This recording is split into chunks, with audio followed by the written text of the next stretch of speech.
c'est quand vous allumez. Ok. Non, ils peuvent pas, ils peuvent pas. Non. Tant qu'il y a nos oustas devant nous, là, ils peuvent pas. Non, pour Vous l'instant, pouvez faire passer la parole, Inch'Allah. Oustaz, je ne sais pas si vous avez remarqué. Ça sera vous encore. Mais si on vous allume, non, oui, change.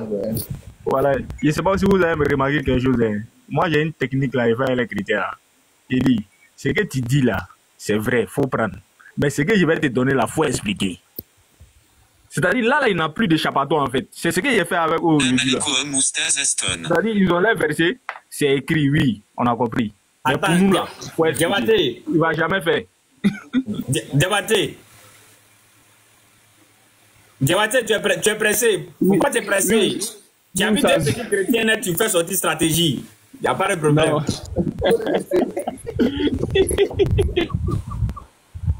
Donc, vous pouvez faire passer la parole. Je pense que Prince Over est là, Samir est là, Oussaz Samir est là. Hein? Oussaz Moubarak aussi est là. Liki là, Liki, tu n'es pas là. C'est Oustaz Moubarak. D'accord. Demandez si truc là, comment on appelle? Si Prince il est chrétien, lui il n'est qu'à rester à la fin. Vous donnez la parole à Moubarak et puis Samir. Okay. Là, parce que si Prince il est chrétien, s'il prend la parole, bon, je sais que ça devient autre chose. Donc laissez-le en dernière position. Ok. Samir, salam alaikum Oustaz. Salam wa rahmatullahi wa barakatuh. Mes Oustaz Cheikh Adam, Oustaz Astaghfar, Ibrahim, Moubarak, Samir. Bah, bravo à vous, mes frères.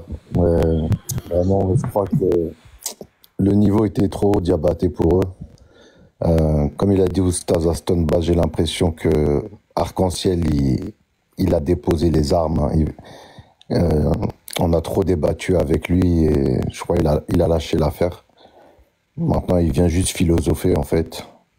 Bon, franchement, c'était un petit peu navrant, quoi, franchement. C'était même très navrant.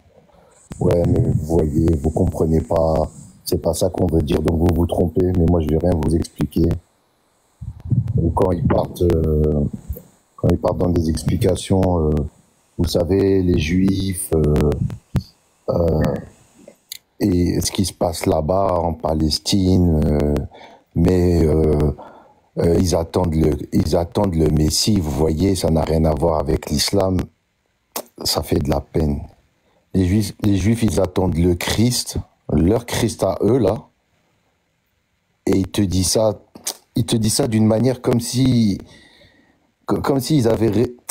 disaient quelque chose de vrai contre les musulmans, alors que ces gens-là, ils attendent de la personne que toi, tu crois en lui tous les jours.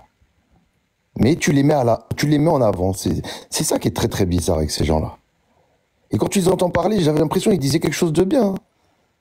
Vraiment, ils ont la manière d'embellir les choses, mais pour rien dire. Bah, vraiment, bravo à vous, mais vraiment, ouais, ils ont rien dit. Ils ont expliqué rien. Voilà ce que je pouvais dire là, en substance. En tout cas, bravo à vous. Merci beaucoup, Tonton.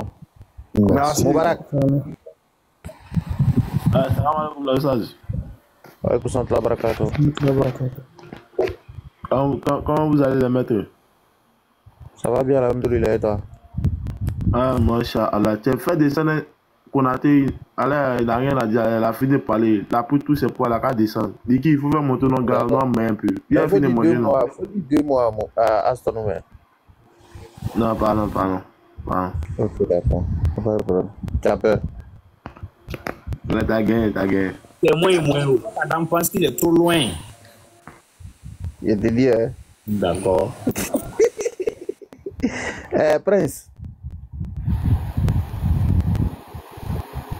Prince. Oui. Bonsoir. Bonsoir à vous. À toi la parole. Il n'y a pas vraiment grand chose à dire à part, parce que je constate que apparemment c'est fini. Vous êtes sur le point de ranger. Vu que vous étiez en train de faire une conclusion, bon, j'aurais aimé monter un peu plus tôt, vu que vous étiez en train d'échanger avec Arc-en-Ciel sur un thème qui pour ma part était assez intéressant. Mais bon, vu que nous sommes déjà à la conclusion, je ne sais pas si on doit reporter ça demain ou à une date ultérieure, je ne sais pas. Attends, demandez au bosquet là. J'ai dit les gars, vous voulez qu'on reporte ça demain, non? Là, demain, je lance matin. Ou bien... Non, moi, je vais mettre un peu la nuit là. Il y a les gens sont en retard. Attends, t'as vu moi?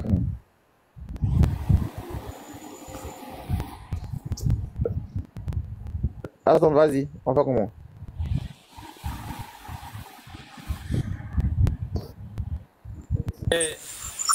Non, ça, on demande à Prince seulement. Si Prince peut lancer la mission, Moubarak est là, Diabaté est là, Sénateur est là, Ibrahim est là.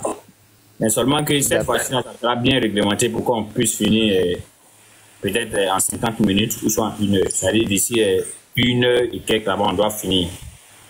D'accord. Mais ça sera une personne qui va échanger avec lui, ça ne sera pas tout le monde. Non, faut pas conditionner un élément. Ceux-là, ils parlent de Saint-Esprit. Je conditionne. Ils ne sont pas seuls. Ils parlent de Saint-Esprit. Il y a trois gars derrière là-bas. Le Père, le Fils, le Saint-Esprit. On conditionne une personne. Voilà. Presque une personne n'est qu'à se présenter volontiers. Voilà. Qui est kamikaze? Qui veut mourir? Moi, je suis là. Moi. Ok, d'accord. Donc, Prince, tu es là ou pas? Je crois que tu bugs. Bon, moi, je suis là, en fait. Ok, d'accord. Il y a quelque chose que Aston vient de dire tout à l'heure qui m'a fait un peu rire. Quand il a dit que nous, il y a 3 personnes derrière nous, en fait. Ça m'a fait rire un peu parce que, déjà, qu'il sache que moi, je crois pas en la Trinité. Ce sont les catholiques qui croient à ça, déjà. Moi, je suis pas catholique, en fait. Moi, je crois pas qu'il y ait 3 personnes qui forment un seul Dieu. C'est de la bêtise. Je crois en un seul Dieu, mais qui occupe différentes positions pour un travail bien précis. Mais ça m'a fait rire quand même, donc j'apprécie ça, déjà. Ok. D'accord. Merci. Okay. Donc, l'échange serait entre toi et puis Moubarak. Donc, le modérateur, on est à toi, on te suit. Toujours pas. Bon, donc, quand tu crois. Lui qui se démute pour parler d'enfer, là, je le fais descendre en même temps. Chat. Voilà. Tu prends ton travail au sérieux, hein? Ouais, lui qui s'amuse, je le fais descendre. C'est comme ça, tu es payé pour ça. Ça, Aston Bay regarde depuis. Dès que tu fais, vous. Il y a les domaines tout à l'heure. Au moins, débat est chaud, où mon micro est baba, on fait descendre maintenant. Salam alaikum. Ah, mais ça dépend. Souvent, tu peux faire ça et puis tu peux pas descendre. Il faudrait faire preuve d'élégance aussi. Il faudrait pas se comporter comme ça. Tu peux faire tout ça et puis on ne veut pas descendre. Tu peux faire tout ce que tu veux, mais tu descends pas. La live là ici. On dit ok, comme c'est ça, tu cherches là, d'accord, tu descends pas. Donc l'équipe, vas-y, on t'écoute. Ok, donc on a 2 nouveaux débatteurs. Prince, tu as dit que tu avais entendu un terme qui t'avait parlé. Donc, on va te donner 3 minutes pour que tu introduises ce que tu avais entendu, ce sur quoi tu veux qu'on discute. Ensuite, Moubarak aura aussi les 3 minutes que tu as eues pour faire aussi son introduction. Et puis, on va vous donner le temps de développer vos affirmations chacun. Est-ce que ça te convient? D'accord, il n'y a pas de problème. Donc, tu as 3 minutes, bismillah. Ok. Bon, à la base, moi je suis pour tous les thèmes, en fait. Que ce soit Deutéronome 18, que ce soit, je sais pas, la mort du Christ, la divinité du Christ, etc. Mais quand je vous ai pris en marge, je suis plus tombé sur une discussion à propos de laquelle vous étiez en train de parler du fait que Jésus ne soit pas venu pour mourir en réalité. C'est-à-dire qu'il est venu travail. Le frère après Luc 4, je crois, où il a dit que je suis venu pour annoncer la bonne nouvelle. Voilà, je crois que c'est Diabaté qui avait pris ça lorsqu'il avait la parole. Et donc, ça se sent qu'au préalable, il était venu pour juste annoncer, mais c'est sur le terrain que les Juifs ont décidé de le faire mourir. Donc, ce n'était pas prévu. Ce n'était pas le travail qui était venu accomplir en réalité. C'est ce que j'ai compris dans vos propos. Bon. En réalité, c'est, pour moi, selon les Écritures, ce n'est pas vrai, en fait. Parce que, comme nous sommes en introduction, je vais juste brosser un peu plus dans le développement, je pourrais aller en profondeur. Parce qu'il était écrit que ce Christ-là dont vous êtes en train de parler, son sang était déjà préparé dès avant la fondation du monde, en fait. C'est-à-dire, on assiste à un Dieu qui, avant d'envoyer la maladie, prépare déjà l'antidote. C'est-à-dire, avant qu'il y ait une maladie, il y a déjà l'antidote qui est là. Donc, ici, je vais m'appuyer d'abord sur ce truc-là en introduction pour dire que rien n'a été fait au hasard, en fait. Ce n'est pas une histoire de non, il est venu pour quelque chose, mais il y a autre chose qui s'est produit. Non. C'est ce pourquoi il est venu qui est là, en fait. Vous avez pris assez de versets, j'ai pas pris la peine de tout retenir, en fait. Mais, je vais voir si j'ai retenu un, je crois que je l'ai noté quelque part, là. Je crois que c'est dans... Je crois que c'est... Bon, je vais prendre les versets rapidement. À 1 minute. Bon. D'accord, ok, il n'y a pas de souci. Il est écrit dans Luc 24, le verset 45. Parce que vous avez dit que lorsque le Seigneur, il était dans le jardin de Gethsémani, il disait que cette coupe s'éloigne de moi. Le frère s'est appuyé là-dessus pour dire qu'en réalité, Jésus ne voulait pas, en fait. C'est vrai, il ne voulait pas. Jésus, homme, ne voulait pas, en fait. Mais plus tard dans le même verset, je ne vais rien ajouter. Dans le même verset, il est dit que lorsqu'il s'est repris, il a dit non pas ma volonté, mais ta volonté. Juste une manière de dire qu'en fait, cette coupe qui représente la mort qu'il devait affronter n'était pas sa volonté à lui en tant que fils, mais c'était la volonté du Père. Donc la volonté de ce Père dont il est question là, c'était effectivement que Jésus meure en fait. Ce n'était pas une question de 10 secondes. il va être sauvé. Donc je vais chuter là pour pas faire long. Je crois que je pourrais rebondir dans ma prochaine prise de parole. Voilà. Merci à toi. 3 minutes, 2 secondes. Donc, on passe à Moubarak. Merci beaucoup. Salam alaikum, j'espère que tout le monde se porte bien. On remercie Allah de cette grâce infinie de nous avoir donné la vie, d'être toujours présent ici.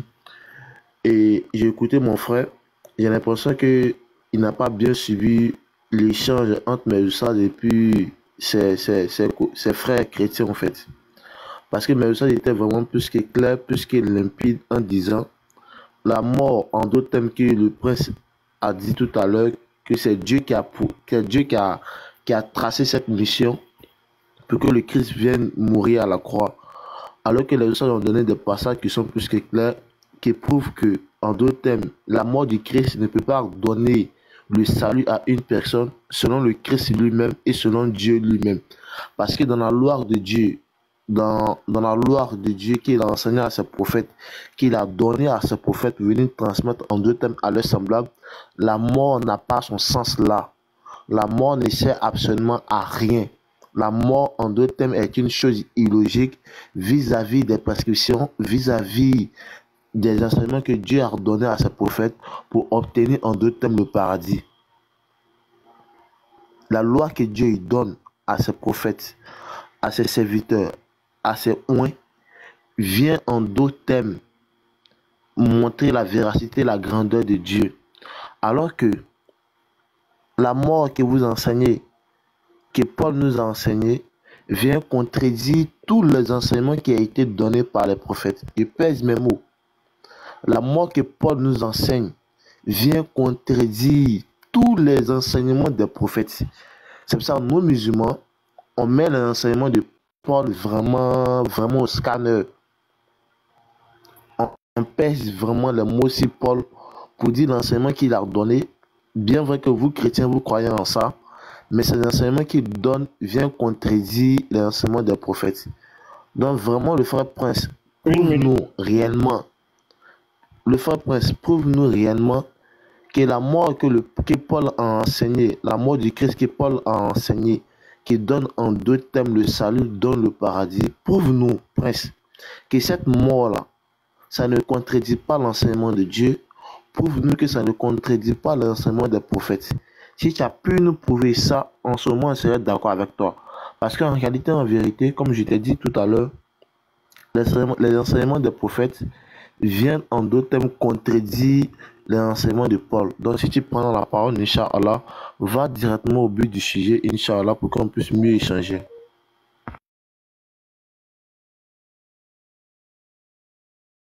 Ok. Donc, introduction terminée. Moubarak, tu avais encore 10 secondes. Donc, on va profiter de ça pour dire, vous avez introduit, donc finalement, vous êtes tombés d'accord sur le même sujet. Le sujet de l'assertion de Moubarak est que, est-ce que l'enseignement de Paul concernant la mort et la résurrection de Jésus ne contredit pas l'enseignement de Dieu ainsi que ses prophètes et de Jésus lui-même? Donc, c'est ça que le contre-argument qui va venir par Prince doit être contre ça. Prince, est-ce qu'on est d'accord sur le thème? On est d'accord sur le thème, mais je suis pas d'accord sur la façon dont il a fixé les balises, en fait. Parce que, bon, je sais pas, bon, d'abord, je dis juste que je suis pas d'accord là-dessus. Maintenant, quand j'aurai la parole, je vais expliquer le pourquoi, puis je vais rebondir. Si c'est possible. Donc, donne-nous le thème. Il faut qu'on soit fixé sur le thème avant que vous ne continuiez. À la base, le thème c'était est-ce que la mort... Le thème, c'était est-ce que la mort et la résurrection de Jésus étaient salutaires pour l'humanité? Voilà, c'est ça le thème. Ça, c'est le thème. Il n'y a pas de problème. Il n'y a pas de problème. Ok, donc, bismillah. Tu as 5 minutes. Okay. Ah, 5. D'accord. Ok, bon. Dans ma deuxième prise de parole, je tiens à préciser quelque chose d'emblée, en fait. Parce qu'il a essayé de faire une sorte de psychologie. Bon, j'ai l'habitude des débats, et puis je vais pas trop rentrer dans ça, parce que lorsqu'il dit, par exemple, prouve-nous que, effectivement, ça ne contredit pas, non.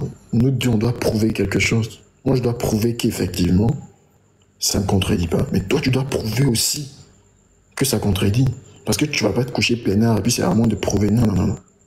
Donc là, déjà, j'ai vu la psychologie que tu as essayé d'appliquer, là. Je vais pas rentrer dans ça. On va faire un truc qui est assez clair, en fait. Je prouve, tu prouves. Je serai pas le seul à prouver. Maintenant, je vais prouver maintenant. Je vais faire ma part du gâteau.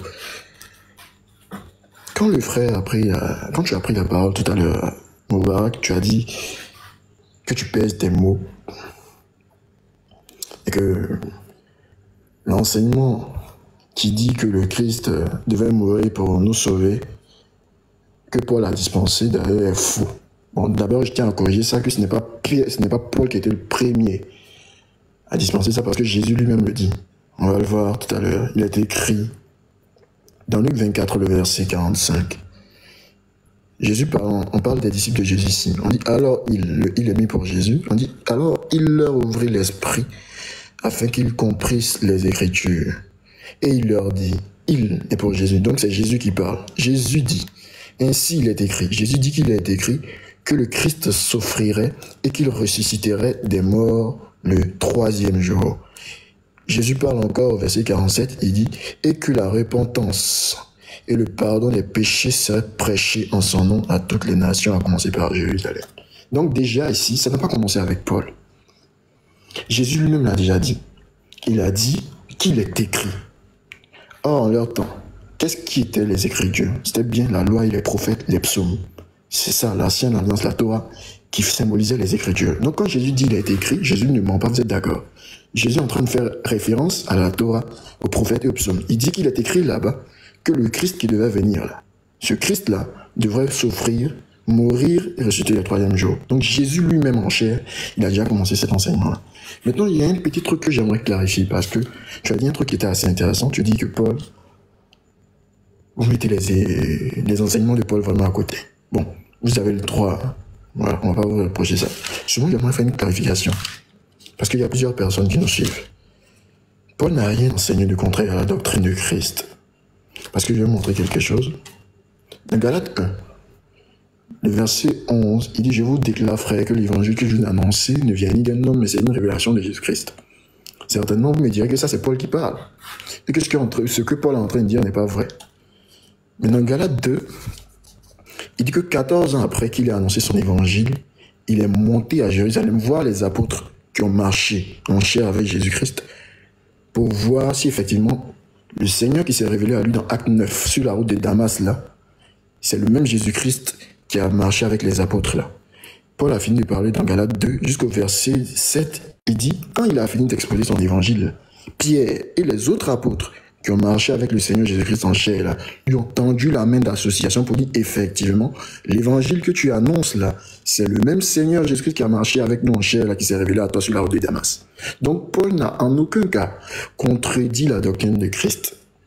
Mais je ne vais pas m'attarder dessus parce que ça devient un autre sujet. C'était juste une parenthèse pour montrer que Paul n'a rien dit de faux en fait. Mais vous avez le droit, toujours dit que vous avez le droit de ne pas être d'accord avec ses écrits. On revient au thème en fait. 1 minute. Reprends Matthieu 16, le verset 21. Parce que le frère, dans les échanges, vous avez pris, par exemple, je sais pas, il me reste combien de temps déjà? J'ai pas regardé là. 1 minute, j'ai dit. 1 minute, d'accord, ok. Parce que vous avez pris Jean 6,40, car la volonté du Père, c'est que quiconque croit en moi ne périsse point, mais qu'il ait la vie éternelle. Je suis d'accord avec ça. Moi, je dis amen à toute la parole. Mais j'aimerais attirer votre attention sur quelque chose. Dans la Bible, il y a un principe. C'est il était écrit, il est aussi écrit. Par exemple, lorsque le Seigneur était dans le désert avec Satan, Satan lui disait il est écrit. Il ne disait pas à Satan que c'est faux. Il cautionnait ce que Satan disait, mais il disait il est aussi écrit. Comme pour dire ce que tu as appris existe, mais tu n'as pas vraiment compris ce que ça veut dire. C'est la même chose en fait. Parce que le verset ne souffre de rien, mais c'est le sens, l'orientation que vous voulez donner au verset qui pose problème. Je vais chuter rapidement vu qu'il lui restait déjà 1 minute. Je vais prendre quelque chose là, rapidement. Bon, je pense que je vais chuter là. Je vais chuter là rapidement. Et puis lorsque lui il prendra la parole, voilà, on verra ce qu'il y a lieu de faire. Merci. Donc 5 minutes 00. Moubarak Adéhimi. À toi la parole. Je tiens à te mentionner qu'il a relevé 3 versets que j'ai notés. Luc 24, le verset 45, où Jésus prêche lui-même sa propre mort expiatoire. Dans Galates 1, le verset 5, Galates 2 et suite, Paul est approuvé par les disciples comme prêchant le même évangile qu'eux. Et dans Matthieu 16, le verset 21, Jésus parle de sa mort et il traite Pierre de Satan parce que Pierre est contre cette mort. Donc ce sont les 3 versets qu'il a donnés. J'espère que tu as noté aussi. Bismillah. Donc, merci beaucoup le frère Leke. Le frère Prince, je vais essayer de réitérer encore mes dires au fait. Écoute bien le frère Prince. Dans tous les versets que tu as pris, Luc 24, verset 44 à 47, bien vrai que dans ce texte, on parle de la mort du Christ, mais dans ce même texte, on ne parle pas, on ne nous dit pas, écoute-moi bien le frère Prince, on ne nous dit pas que c'est par cette mort-là qu'on aura en 2 thèmes le salut. Je pèse bien mes mots le frère Prince, je dis, dans tous ces versets que tu as pris, bien vrai qu'on nous parle de la mort, mais on ne nous dit jamais que c'est par cette mort-là on aura en 2 thèmes le salut. Dans Luc 24, verset 44 à 46, qu'est-ce qu'on nous dit? On nous dit les hommes vont prêcher, ils vont transmettre la parole de Dieu et en ce moment le péché serait pardonné. Tu peux lire le texte, Luc 24, verset 44 à 46 à 47. Voici maintenant pourquoi je dis, écoute-moi très bien, Prince. Si tu ne m'écoutes pas, tu vas rentrer en brousse. Je pèse mes mots quand je parle. Je dis, l'enseignement de Paul, que Paul nous transmet, détourne l'humanité à la loi que Dieu a donnée à ses prophètes, au détriment en 2 thèmes de la grâce. Alors que Dieu créateur des cieux et de la terre, depuis Moïse, écoute bien ce que Dieu dit à Moïse dans Deutéronome 30 à partir du verset 10 jusqu'à 12. Dieu dit ceci.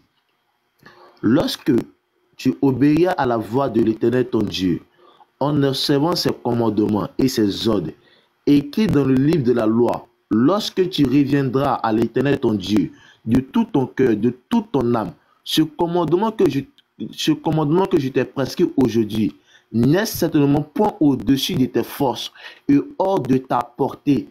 Il n'est pas dans le ciel pour que tu dises, qui montera pour nous au ciel et nous l'ira chercher, qui nous le fera entendre afin que nous le mettions en pratique.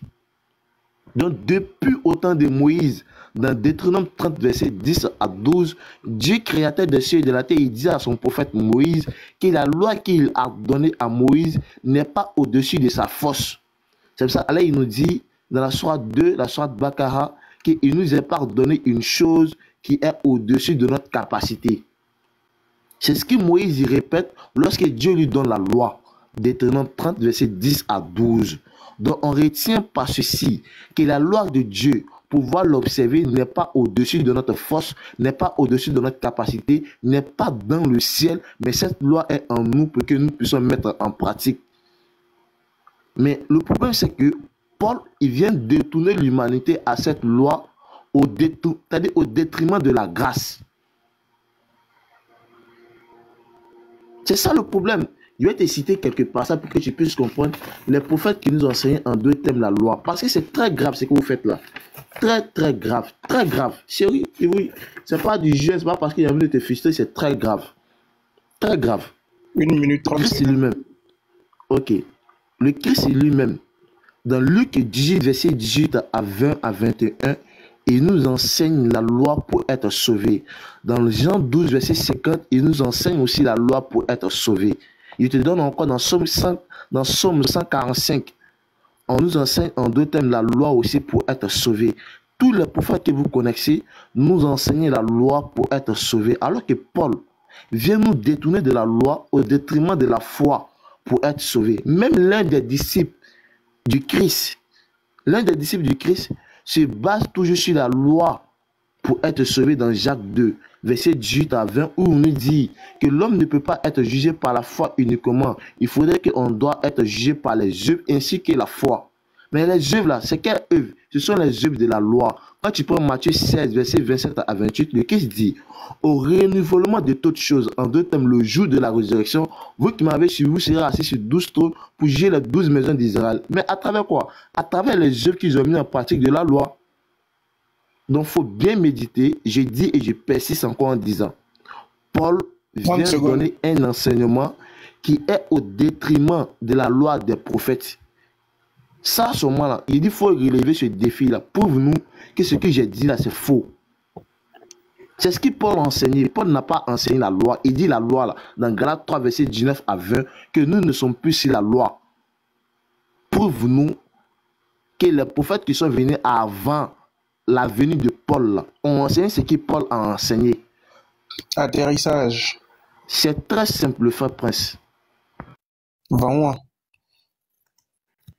Donc, Prince, on est à toi. Mais entre-temps, il faut que je te rappelle les versets qu'il a cités, pour que tu fasses l'effort de répondre à ces versets dans ton argumentation. Il a donné Deutéronome 30, le verset 12, où l'Éternel dit que la loi est taillée juste à la hauteur de l'être humain. Il a donné Luc 18, 18, Jean 12, le verset 5, Jacques 2, le verset 24, où toutes ces personnes-là disent que c'est par la loi et les œuvres qu'on est justifié. Et il dit, Paul, au contraire, dans Galates 2, il nous dit le contraire de ça en disant que la loi ne nous sert à rien et que c'est par la foi seulement qu'on est justifié. Bismillah, tu as 5 minutes. Ok. Je ne sais pas si on me reçoit bien. Oui, très bien. Non. Okay. Il semble avoir un problème de réseau, je sais pas. Ok, d'accord. Ok. Bon. J'ai été peiné lors de la prise de parole du frère un peu. Parce qu'il a dit assez de choses, hein, certes. Mais qui pour ma part n'ont pas été bien comprises, en fait. J'ai été clair dans ce que j'ai dit, en fait. J'ai mis sur la table le fait que Paul n'a rien enseigné de différent de ce que les apôtres ont enseigné. De ce fait, si vous prenez par exemple la référence de Jacques 2, je vais attaquer ça directement parce que pour moi, ça c'est un élément basique qu'on le rencontre à chaque fois. Parce que même parmi les chrétiens, il y en a qui disent qu'on est sauvé par la foi et les œuvres, et il y en a qui croient que nous sommes sauvés par la foi uniquement sans les œuvres. Donc ce verset les sort beaucoup. Je vais expliquer ce que ça signifie avant d'évoluer, parce qu'il est assez bas. Dans Jacques 2, permettez-moi de prendre ça rapidement. Voilà, Jacques 2. Regardez un peu quelque chose en fait. Il n'est pas question des œuvres de la loi dans Jacques 2. Il y a une partie où il s'adresse aux juifs, il s'adresse aux chrétiens, mais il parle des juifs, je précise. Il s'adresse aux chrétiens, mais il parle des juifs. Et il y a une autre partie, il est en train d'expliquer les œuvres de la foi. Parce qu'il était écrit que Dieu nous a connus d'avance et il a préparé d'avance des bonnes œuvres afin que nous les pratiquions. C'est de ces œuvres-là que Jacques est en train de parler dans la deuxième partie. Mais la première partie, il parle aux chrétiens. Je précise, il parle aux chrétiens, mais il parle des juifs. Tout comme tu peux parler à Aston de Cheikh Adam. Donc voilà ce qu'il dit. Au départ, il commence par mes frères. Or, ces frères sont ceux qui ont accepté le salut par la foi en Jésus-Christ. Maintenant, il est en train de parler des juifs. Jusqu'au verset 10, où il va dire quelque chose qui est assez intéressant. Il dit car quiconque observe toute la loi, mais pêche contre un seul commandement, devient coupable de tous. De ce fait-là, toi qui cherches une justification dans la loi, là, tu observes toute la loi, mais tu as péché contre un seul minime commandement, tu meurs, tu vas en enfer. Jacques est en train de traiter ça d'abord. Maintenant, c'est quand il finit de traiter ça, là, maintenant qu'il va venir au fait qu'il y a les œuvres de la foi. Parce que le Seigneur a préparé ces œuvres-là d'avance, afin que nous qui avons cru en Jésus-Christ puissions les pratiquer. Donc, il ne faut pas mélanger les choses, c'est assez bas. Donc, je vais venir maintenant à ce qui est clair. Il vient, le frère, tu me parles de Jésus, je t'ai montré une référence claire, où Jésus est en train de parler de sa mort. Tu n'as pas contesté ça d'abord. Tu dis oui, mais il n'est pas dit que sans sa mort, on va être sauvé. Non, mais frère, s'il te plaît. Je vais relire d'abord le passage, puis je vais venir à Galate. Parce que si on est d'accord déjà, le problème est clair. Si on est d'accord déjà que Paul n'a rien enseigné de ce que les apôtres ont enseigné, de ce fait, tout ce que Paul a enseigné, là, c'est la pure vérité. Parce qu'aucunement les apôtres n'ont contredit Paul. Mais il est bien écrit qu'ils lui ont tendu la main d'association. Je vais venir d'abord à Luc 24, le verset 45. Mais je vais faire un petit éclaircissement. C'est qu'en islam et dans le christianisme, il y a deux règles différentes. L'islam est plus axé sur le Al-Furqan. 1 minute 30 secondes. Le discernement. Ok, d'accord. Oh là là, le temps est passé. Bon, je vais faire rapidement. L'islam est plus axé sur le Al-Furqan, le discernement. Là-bas, il n'y a pas une histoire d'un Saint-Esprit qui va venir t'expliquer quoi que ce soit. Voilà. Tu prends les versets, tu es intelligent, tu développes. Bien. Mais dans le christianisme, c'est différent. Dans le christianisme, on ne met pas totalement l'intelligence de côté. Non, non, non. Parce que le Seigneur a dit, si vous ne comprenez pas les choses terrestres, comment comprendrez-vous les choses célestes? Voilà. Donc, l'intelligence joue un rôle. Cependant, il y a des points saillants au niveau des Écritures où il faut une intervention du Saint-Esprit. Je précise, je réitère mes propos. On ne met pas totalement l'intelligence de côté, c'est absurde. Mais, il y a des points saillants au niveau desquels il faut une intervention du Saint-Esprit. Je ne vais pas aller loin, je vais prendre le même verset de Luc 24, le verset 45 là. Il est écrit. Alors, il leur ouvrit l'esprit. C'est-à-dire que ceux à qui il a ouvert l'esprit là, ils étaient intelligents, ils voyaient les Écritures, ils lisaient ça. Mais ils ne comprenaient pas, ils n'avaient pas la révélation. Donc, il leur fallut une ouverture d'esprit, en fait. Afin qu'ils comprennent les Écritures. Mais je vais laisser ça, il ne faudrait pas qu'on se mette à dire que je viens avec une histoire du Saint-Esprit. On va prendre ce qui est clair. Au verset 47, là, on dit la repentance et le pardon des péchés seraient prêchés au nom de celui qui va souffrir et ressusciter le troisième jour. Là. Sa mort là n'a pas été une mort fortuite, frère. Mais comme il me reste 30 secondes, je vais chuter là. Non, c'est fini. Dans l'autre, je pense que... Ok, d'accord. Je me mute. Ça fait 5 minutes 19 secondes. Donc, Diabaté, tu auras... Eric Diabaté encore. Moubarak, tu auras 5 minutes 19 secondes aussi. Mais je tiens à te rappeler le verset qu'il a cité parce qu'il a contredit tes arguments, il a donné un nouvel argument. Il a donné Luc 24, le verset 45 qui dit qu'on a besoin d'esprit pour comprendre certaines parties. Et puis le verset 47 qui dit que la repentance des péchés serait prêchée en le nom de celui qui va mourir et ressusciter le troisième jour. Donc c'est son argument. À tantôt Moubarak, tu as 5 minutes 19 secondes, bismillah. Donc, comme je le disais, frère Prince, merci Liki, merci beaucoup de m'avoir donné la parole, Inch'Allah. Le frère Prince, tu as voulu te jouer un peu au ruseau, en fait. Tu as dit, pourquoi il dit tu as voulu te jouer au rusé? Tu as pris Jacques 2, à partir du verset 10 jusqu'à 21, où il faut comprendre aux gens que l'être humain, les œuvres en deux thèmes qui est parlé dans Jacques 2, ce ne sont pas les œuvres de la loi. Mais Jacques et Prince, faut être sérieux. Faut pas te serrer rusé jusqu'à ce point, c'est très dangereux. Très dangereux. On va lire Jacques 2 à partir du verset 21. On va comprendre quelque chose rapidement. Jacques 2, verset 21. C'est très rusé de ta part. On nous dit ceci. Abraham, notre père, ne fut-il pas justifié par les œuvres lorsqu'il offrit son fils Isaac sur l'autel?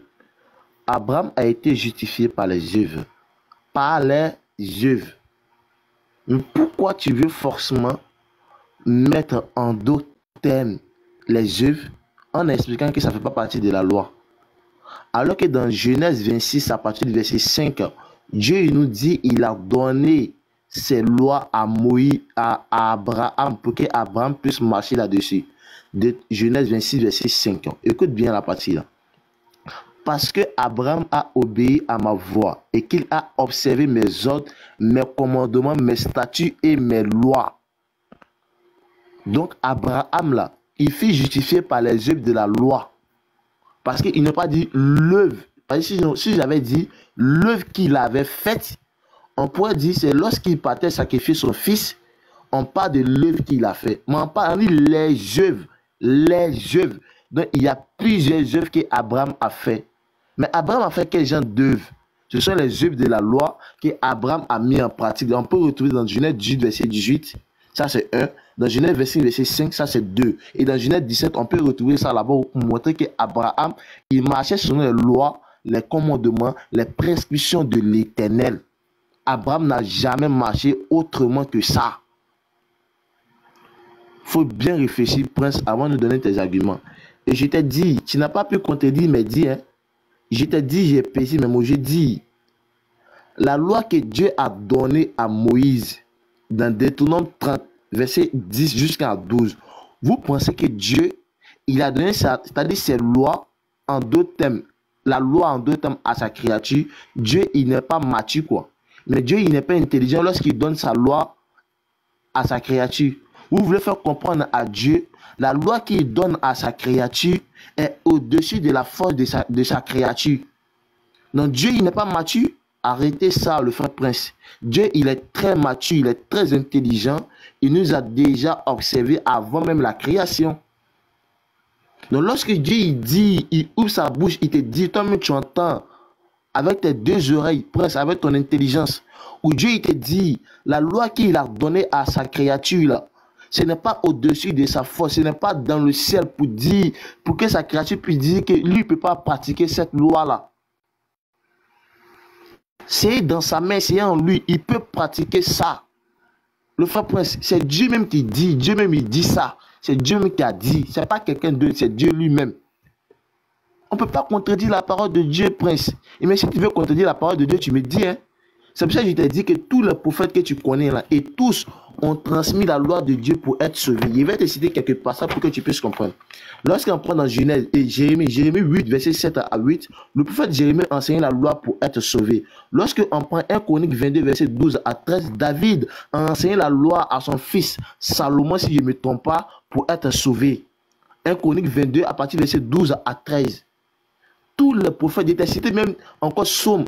Tous les prophètes ont enseigné la loi. Même, écoute bien, dans Proverbe 28, verset 7 à 8, on nous dit, maudit toute personne qui se détourne de la loi de Dieu. Toute personne qui va se détourner de la loi de Dieu, la personne même est déjà maudite, Prince. Alors que Paul nous donne un enseignement pour se détourner de la loi de Dieu au détriment de la grâce ou encore au détriment de la foi. Alors qu'en réalité, on ne peut pas avoir la foi sans la pratique des œuvres, sans la pratique de la loi. C'est pas possible. C'est pas possible, Prince. C'est pour ça qu'il t'a dit dans Luc 24, verset 44 au verset 47 que tu as. Luc 24, verset 44 à 47 que tu as pris. Je t'ai dit, le pardon des péchés là est pardonné lorsque la personne transmet le message que le Christ lui a enseigné. C'est pour ça dans Jean 15, verset 1 à 3, le Christ dit, la parole que je vous ai annoncée, c'est elle qui vous purifie. Ah, c'est la parole qui purifie, c'est la parole qui pardonne les péchés. Atterrissage. Vraiment. Donc, Prince, c'est à ton tour de parler, mais je vais te rappeler les versets qu'il a cités. il avait déjà cité Jacques 2, le verset 24, où dans la suite, on disait qu'Abraham avait été justifié. Et donc, il te donne Genèse 26, verset 5, où l'Éternel déclare que Abraham, c'est par la loi qu'il a été justifié. Il te donne Jérémie 8, il t'a donné Proverbe 28, pour te dire que tous les prophètes avant aussi, ils ont prêché que c'est par la loi qu'on devait être justifié. Dans Deutéronome 30, l'Éternel dit que la loi est à la portée des êtres humains et que c'est pas au-dessus de notre force. Donc, on peut suivre la loi. Il a donné tous ces versets-là. Et donc, tu dois contre-argumenter concernant ces versets et donner ton argument si tu en as. Bismillah, tu as 5 minutes. Je pense que quand tu vas finir tes 5 minutes, on va donner 5 minutes à Moubarak et puis on va finir par les conclusions, c'est bon. Ok, il n'y a pas de souci. Bon. Vraiment. Déjà, je suis assez déçu, mais bon, je vais faire rapidement. Oui, on va prendre Daniel 5, le verset 27. Il est écrit, « Tu as été pesé dans la balance et tu as été trouvé léger. » J'ai un peu pesé Moubarak et je l'ai trouvé assez léger, franchement. En termes de connaissances, loin de vouloir me vanter. Parce que Moubarak ne sait pas qu'il y a différents types de lois en réalité. Parce qu'il y a la loi juive telle que donnée par Moïse et il y a la loi de la conscience qui est l'ensemble des lois et des préceptes donnés verbalement dans la conscience de Dieu à tout être humain. Parce que Dieu a dit à Adam déjà, tu ne mangeras pas de ce fruit. C'est déjà une loi dans sa conscience, n'est-ce pas? Mais ce n'est pas écrit. Alors, je vais lire quelque chose pour lui montrer qu'il y a différents types de lois. Et je vais lui dire, contre quelle loi Paul est en train de s'acharner pour qu'il comprenne en réalité. Je suis d'accord avec ton Genèse 26, le verset 5. Parce que déjà là-bas, il y a de la loi. Mais regardez ce qu'il a dit dans Jean 1. Jean, c'est pas Paul au moins qui a parlé. Dans Jean 1, le verset 17, il est écrit quelque chose. On dit, car la loi a été donnée par Moïse. Et la grâce et la vérité sont venues par Jésus-Christ. Moïse vient après Abraham. On dit, c'est Moïse qui a envoyé la loi. Or, déjà sous Abraham, avant Moïse, on dit, il y avait déjà des lois et des préceptes. Et même à Adam. Ce n'est pas la même chose, frère. Maintenant, ce contre quoi Paul est en train de s'acharner là. Je vais te dire c'est quoi. Parce que tu fais pas attention quand tu lis en fait. Il s'acharne contre la justification par la loi. Les œuvres de la loi de Moïse. C'est contre ça que Paul est en train de s'acharner en fait. Je vais te montrer ça. Parce que tu lis, tu fais pas attention. Écoute ce que Jacques dit. Jacques, ce que Jacques est en train de dire, il est en train de parler de la loi, des œuvres. Il est en train de parler des œuvres plutôt. Non pas de la loi de Moïse, frère. Et ça ne contredit pas l'argument, sinon l'enseignement de Paul. Regarde ce que Paul dit dans Romains 3, le verset 28. Il dit, car nous pensons que l'homme est justifié par la foi sans les œuvres de la loi, frère. Lis bien. Car nous pensons que l'homme est justifié par la foi sans les œuvres de la loi. Quelle loi? Il parle de la loi de Moïse. Parce que la loi de Moïse est un précepte, est un pédagogue qui a été donné à l'homme, à Dieu, qui a été donné à Dieu par l'homme, le temps que Christ ne vienne. Mais bien avant la loi de Moïse, il y avait des lois. Et il y avait des œuvres. La toute première œuvre d'Abraham, c'est une œuvre de foi, ce n'est pas une œuvre de loi. Cette foi-là, c'est quoi? Dieu s'est révélé à lui. Abraham est né dans un foyer polythéiste, en Chaldée. Ses parents adoraient plusieurs dieux. Dieu s'est révélé à lui. Dieu dit, sors, suis-moi. Il a eu foi en Dieu, il est sorti. Ce n'est pas une œuvre, frère. C'est un aveu de foi. Et déjà, là, c'est de ça que Jacques est en train de parler. Il n'est pas en train de parler de la loi, des œuvres de la loi de Moïse. C'est pour ça que je dis que tu comprends pas ce que tu es en train de prendre, en fait. Mais je vais pas m'attarder là-dessus. J'ai juste fait une distinction entre la loi contre laquelle Paul est en train de s'acharner, qui est la loi de Moïse, et la loi à laquelle Jacques est en train de nous exhorter, qui est à savoir l'ensemble des bonnes œuvres que Dieu a mis en place, pour lesquelles il nous a préparé d'avance. Ça n'a rien à voir, frère. Donc déjà, il faudrait que tu fasses attention un peu quand tu lis. Paul est en train de prêcher contre la justification par la loi de Moïse. Je précise. Bien. Maintenant, j'ai posé une base qui est assez claire. Quand j'ai pris Luc 24, le verset 45, là, peut-être que tu n'as pas bien compris, hein, mais je vais remonter. Tu sais, je ne vais pas citer beaucoup de versets, je vais juste corriger quelques-uns de tes propos rapidement, en apportant d'autres versets pour corriger, mais je reviens au même verset que j'ai pris là, parce qu'ils sont assez pertinents. Ils n'ont pas besoin de théologie quelconque. Une minute déjà. Oh, bon, ok, je vais faire rapidement. Bien. Dans Luc 24, regardez quelque chose. Verset 44 déjà. On dit, puis il leur dit, c'est là ce que je vous disais, lorsque j'étais encore avec vous, qu'il fallait que s'accomplisse tout ce qui est écrit de moi dans la loi, dans les prophètes et dans les psaumes. Donc, si la mort de Jésus-Christ là est enseignée déjà dans la loi, dans les prophètes et dans les psaumes, ce n'est pas pour rien, ce n'est pas pour décorer, mais c'est pour un but bien précis. Et c'est là qu'au verset 45, il dit que le Christ devrait souffrir et que le baptême et que la repentance et le pardon des péchés seraient prêchés en son nom. Lui qui est mort là. Ce que je veux dire en fait, c'est que ce n'est pas pour décorer que Dieu a dit qu'il doit mourir. Non, non, non, non. C'est pour une raison bien précise. Et c'est en cela que les apôtres vont développer maintenant, nous expliquer qu'en réalité, c'est en sa mort et en sa résurrection que nous sommes sauvés. Quand vous prenez la nouvelle alliance, c'est Paul qui parle beaucoup. Pourquoi? Parce que Paul a été établi apôtre des nations. C'est la raison pour laquelle ce qu'il est en train d'enseigner là est beaucoup. Oula. Bon, mon mathématique elle était assez claire. Malheureusement le temps file, je sais pas. J'ai dit que c'est ce que Paul a enseigné là. Les apôtres sont d'accord avec. Ça ne veut en aucun cas dire que Paul est un faux. Et si Paul enseigne la justification par la foi, sans les œuvres de la loi, je précise, sans les œuvres de la loi, c'est que les apôtres aussi sont d'accord avec. Donc dans Jacques 2, là, il y a une distinction entre la loi contre laquelle Paul s'acharne et la loi telle que toi, Mubarak, tu l'entends. Mais je vais chuter comme c'est déjà arrivé, c'est vraiment dommage. Ça fait 5 minutes 30 secondes, 5 minutes 24 secondes pour être précis. Donc Mubarak, tu as 5 minutes 24 secondes. Mais entre-temps, il faut que je te rappelle qu'il est revenu sur Luc 24, le verset 45, où Jésus dit qu'il est écrit, il faut que ça accomplisse tout ce qui a été écrit de lui, à savoir que la rémission, le baptême et la rémission des péchés, beaucoup de choses encore. Et puis il a dit Romains 3, le verset 28, où ce n'est pas contre les œuvres que Paul est contre. Paul est contre la loi de Moïse, la justification par la loi de Moïse, précisément la loi de Moïse. Il faut que tu répondes à ça. Bismillah. Merci le frère Liquide ne m'a pas en deux thèmes donné la parole.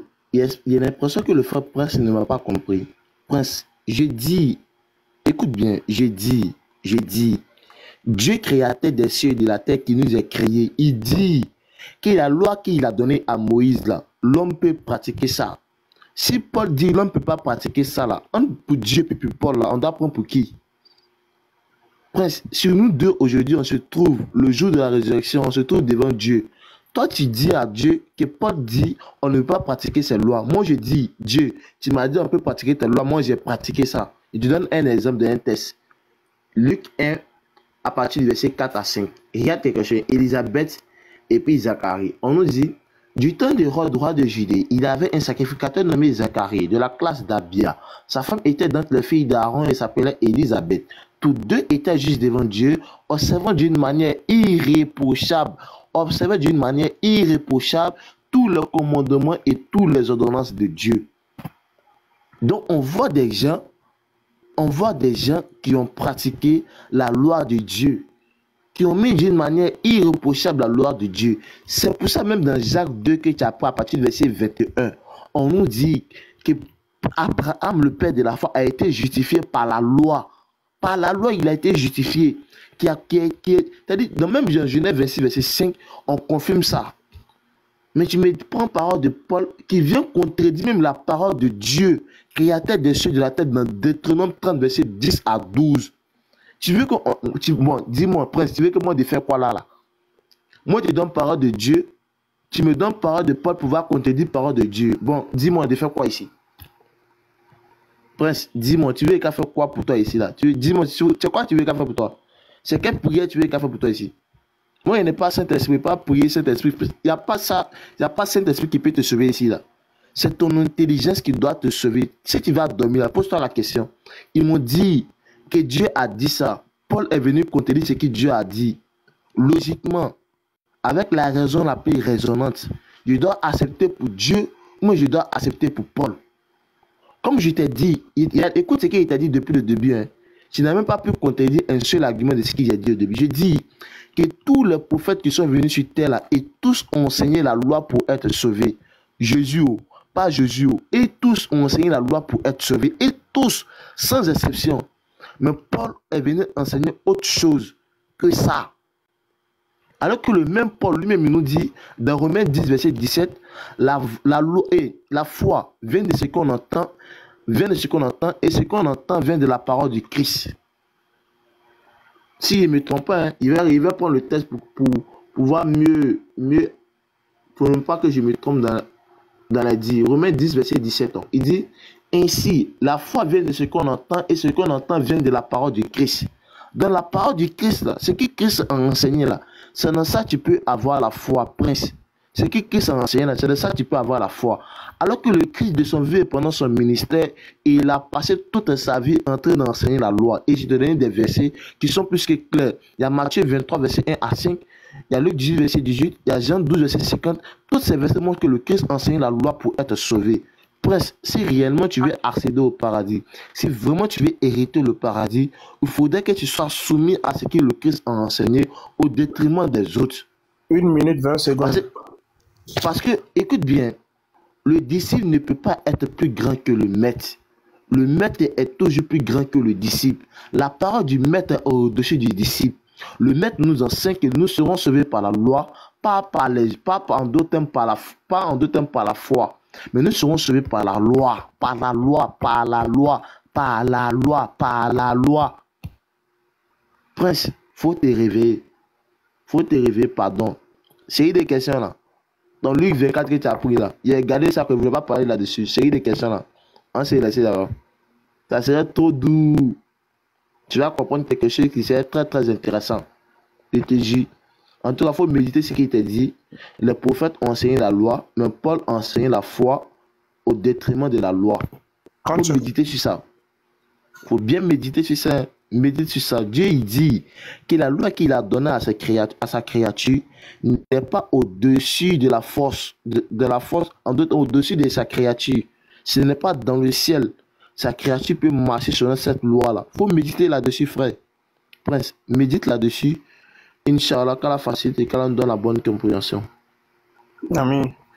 Donc, Prince, vous avez fait un nombre exact de minutes.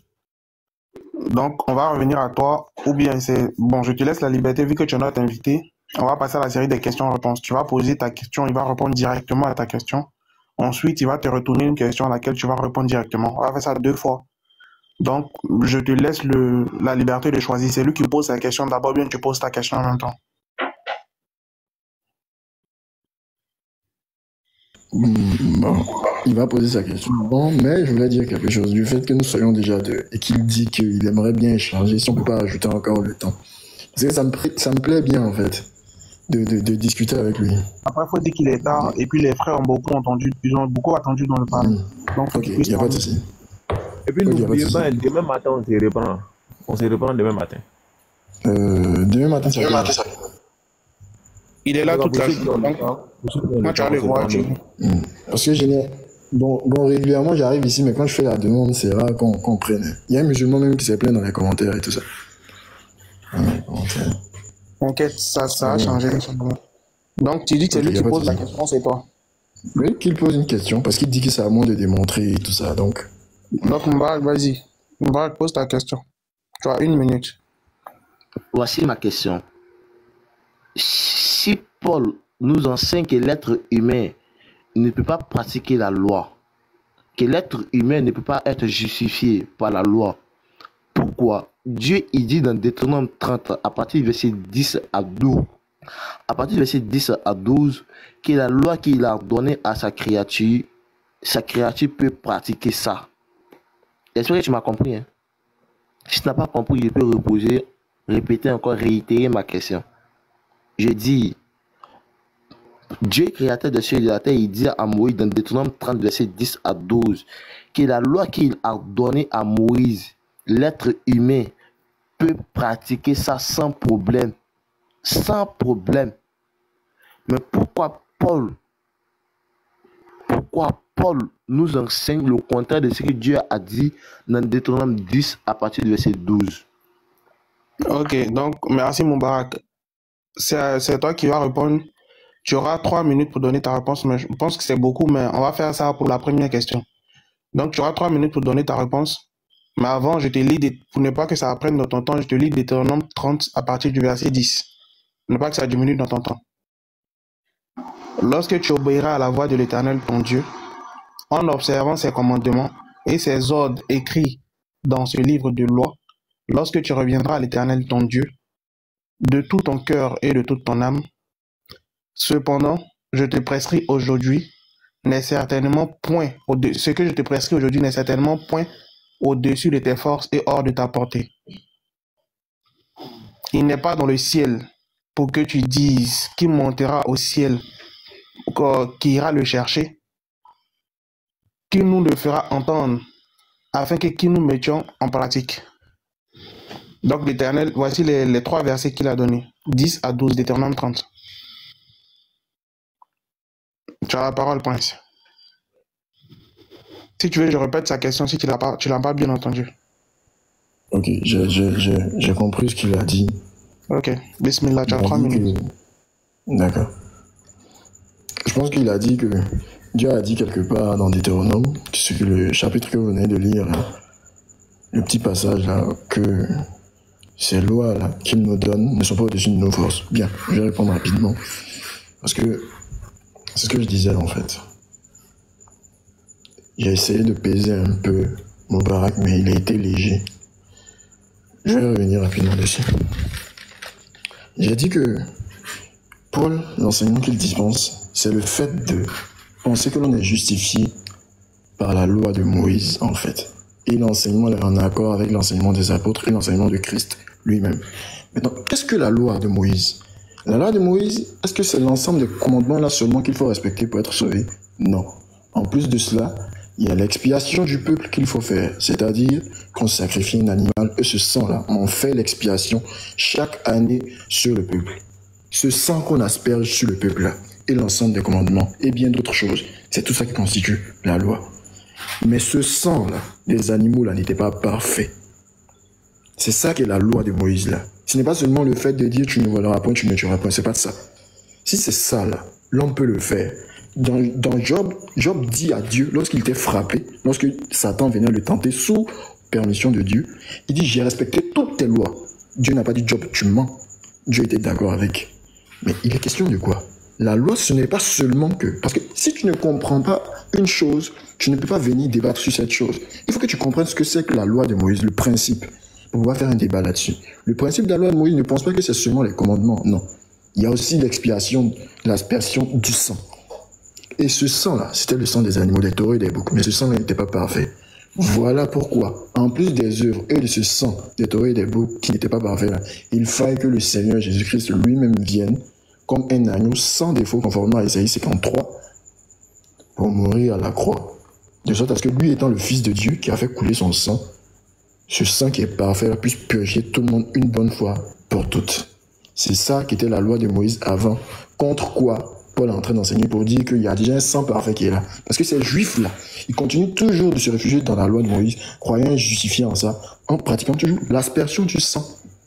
Donc le problème ne se situe pas seulement au niveau de la pratique des commandements. C'est pour ça que j'ai dit que je t'ai pesé, je t'ai trouvé léger. Tu as repris, tu as cité assez de versets, mais que tu comprends pas en fait. Parce que je t'écoute, hein. Mais tu cites plein de versets. Je sais que tu as entendu ça quelque part, donc tu as mémorisé, mais tu comprends même pas le sens. Je vais pas citer assez de versets. Je vais te dire quelque chose de concis et de précis. En mathématiques, là, j'ai été clair. J'ai dit que du fait que les apôtres ont marché avec Jésus-Christ, et que quand Paul est venu, ils lui ont entendu la main d'association, ça veut dire que les enseignements que Paul dispense là, il n'y a aucun problème. Tu es en train de parler, par exemple, de Jésus qui est venu, qui a enseigné la loi de Moïse. Je te dis c'est faux. Parce que la loi de Moïse dit quelque chose. Bon, je chute sur ça, s'il vous plaît. Sur ça. Tu pourras revenir à la question quand tu auras ton temps. Tu vas lui poser ta question. Donc, garde ça pour te poser comme question. Donc, Mbarak, tu as 2 minutes. Le frère Prince, j'ai l'impression que quand je lis les versets là, peut-être ce que tu gardes en tête, c'est de dire tu pèses pas, je t'ai pesé, comme si c'était viande du marché là. On dit de répondre à mes questions, tu dis il pèse pas. Il pèse pas là, ça a quoi avec ma question? Faut être sérieux, hein. Tu as compris? Quand tu dis que l'être humain n'a pas pu pratiquer la loi que Dieu a donnée, donc ce que Dieu a dit dans Deutéronome 30, verset 10 à 12, donc c'est faux quoi. Faut me dire que c'est faux. Si tu m'as dit c'est faux là c'est fini, il même croit là-dessus, il bat, il jette ça. Ou bien, dis-moi que c'est faux. Tu dis non, c'est le sang. Attends. Prince, tu penses que les enfants d'Israël là, lorsqu'ils transgressaient à la loi de Dieu volontairement, Tu penses qu'il partait tuer les animaux? Jamais de la vie, il ne tuait jamais les animaux. C'est lorsque les enfants d'Israël transgressaient à la loi involontairement que les enfants d'Israël partaient à tuer en d'autres termes les animaux. Tu peux prendre Nombre 15 à partir du verset 30 jusqu'à descendre. C'est le péché involontaire.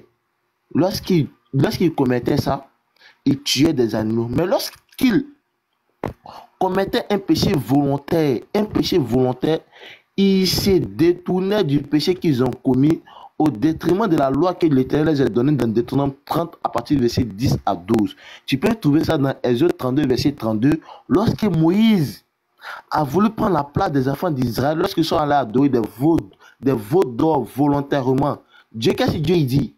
C'est celui qui a péché, c'est celui-là je vais le punir. Mais pour que Dieu puisse accepter le péché, qu'est-ce que Dieu a demandé? Dieu a demandé qu'il se repente, qu'il se retourne à lui pour ne pas qu'il les punisse. Dieu ne les a pas demandé d'aller tuer des animaux. Chaka, atterrissage. Somaïda. C'est bon. Donc, on va revenir à toi, Prince. Tu vas poser ta question. Donc, la question, ce que tu voulais dire là, pose ça comme question, ou bien pose la question que tu veux, il va répondre. Mais par contre, on va revenir à 2 minutes, je pense. Bon, comme c'est la dernière ligne droite, on fait 3 minutes là, c'est pas grave. Donc, tu as 1 minute pour poser ta question. Vas-y, Prince. D'accord, 1 minute pour poser ma question. Je vais dire ce que j'avais à dire là rapidement. Dans Deutéronome 30 même que tu as pris là en fait, au verset 11, il est dit quelque chose. Il est écrit: ce commandement que je te prescris aujourd'hui. Il est question d'un commandement bien précis. Et comme je dois poser ma question, je ne vais pas m'attarder là-dessus. Je vais y revenir. Je dis, tu as dit dans tes propos tout à l'heure que le Seigneur Jésus, quand il est venu, il enseignait la loi. Bien. Dans la loi, il est écrit, je pense, qu'il faut respecter le sabbat, qu'il faut honorer le sabbat. Mais il est écrit, quand le Seigneur Jésus-Christ venait, il violait le sabbat. J'aimerais que tu m'expliques un peu. Puisqu'il est venu expliquer toujours prêcher la loi comme les prophètes le faisaient. Il est écrit que on doit respecter le sabbat. Mais lui violait le sabbat. Moïse a dit, mais je ne vais même pas prendre Moïse en fait, simplement. Il est écrit qu'on doit respecter le sabbat. Lui viole. Il dit que il est venu enseigner la loi. Explique. Moubarak, tu as compris la question? Il n'a pas donné le verset, il n'a pas donné le verset. Prince donne le verset qui dit qu'on doit respecter le sabbat. Et le verset qui dit que Jésus a violé le sabbat. Oula! Bon, attendez, là, vraiment, attendez. Bon, je vais chercher. Vous m'accordez du temps, hein, parce que je pensais que c'était un truc basique que tout le monde... Vas-y, Okay. tu as le temps de chercher. D'accord. En attendant, Aston Bar, ou bien les autres, si vous avez quelque chose à dire. Oui, salam alaikum les frères. Pardonnez, comme je suis au téléphone, mais j'ai une question, quoi, c'est tout. Donc, si vous finissez, je suis là. D'accord. Donc, Diabaté, mais tu pas. Il n'a qu'à donner, le verset, il dit c'est dans la loi là, concernant Sabbat là. Diabaté, tu participes pas au débat, Les commandements là, on connaît, donc il n'a qu'à donner. Bon, faut prendre pour les versets qui parlent du sabbat, l'ordonnance là. Tu peux prendre Exode 16, le verset 23. Pour l'ordonnance là, il y a aussi Lévitique. Bon, Lévitique. Voilà. Bon, moi je comprends pas. En fait, je pensais que c'était un truc basique. Bon, comme il dit de donner quand même. Exode 16, le verset 23, il est écrit et Moïse leur dit. C'est ce que je savoir. Si ça fait partie des commandements de Dieu là, quoi. Les 10 commandements de Dieu. Mais c'est ce que je suis en train de lire là. Je lis. Faut pas que je parle. Moi je vais lire simplement et puis vous allez entendre. Voilà ce qui est dit. On dit et Moïse leur dit.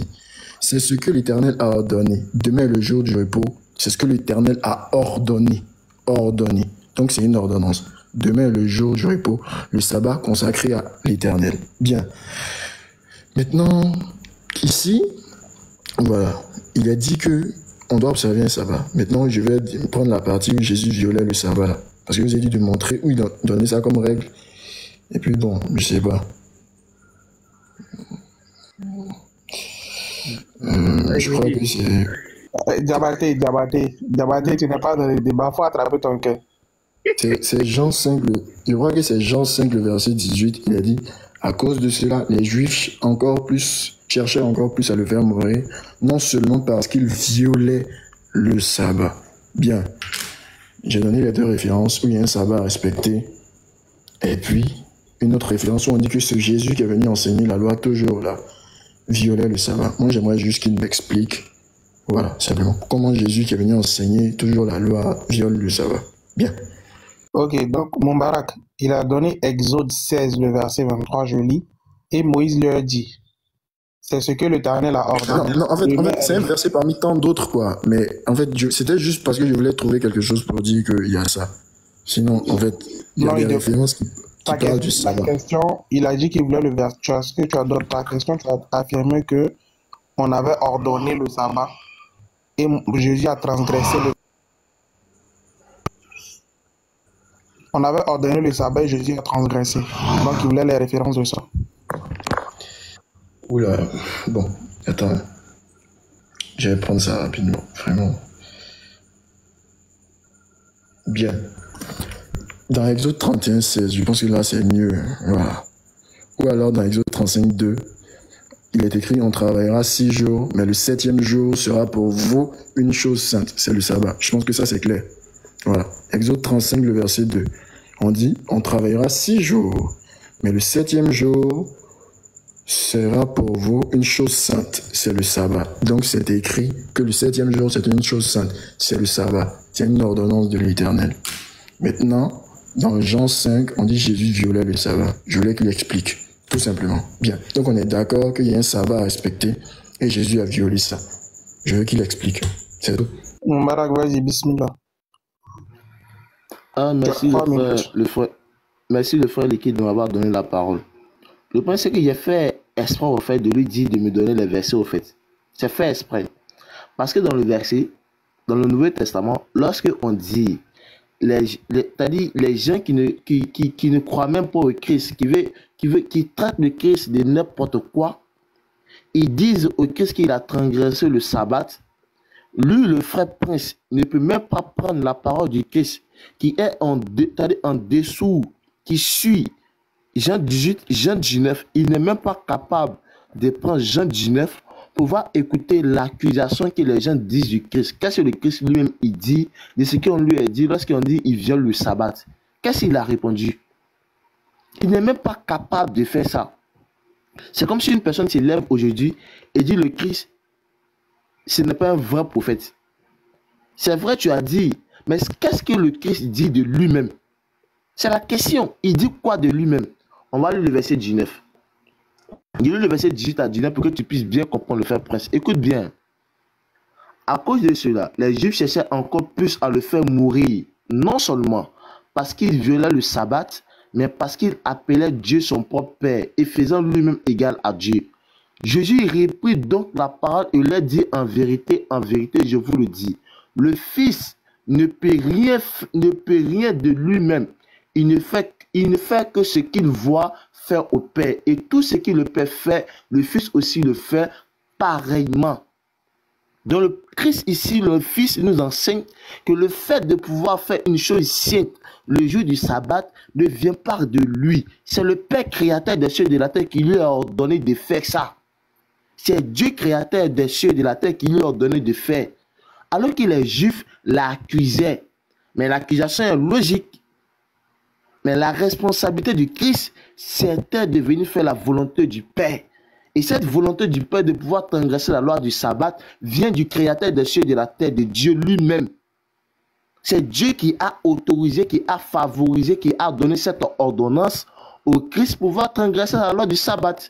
C'est simple comme de l'eau des roches. Le frère Prince revient au sujet. Je dis, la loi de Dieu, là, ça donne paradis. Aucun prophète n'a enseigné la foi pour être sauvé au détriment de la loi. Dis-nous que ce que j'ai dit là, c'est faux. Il faut dire que c'est faux.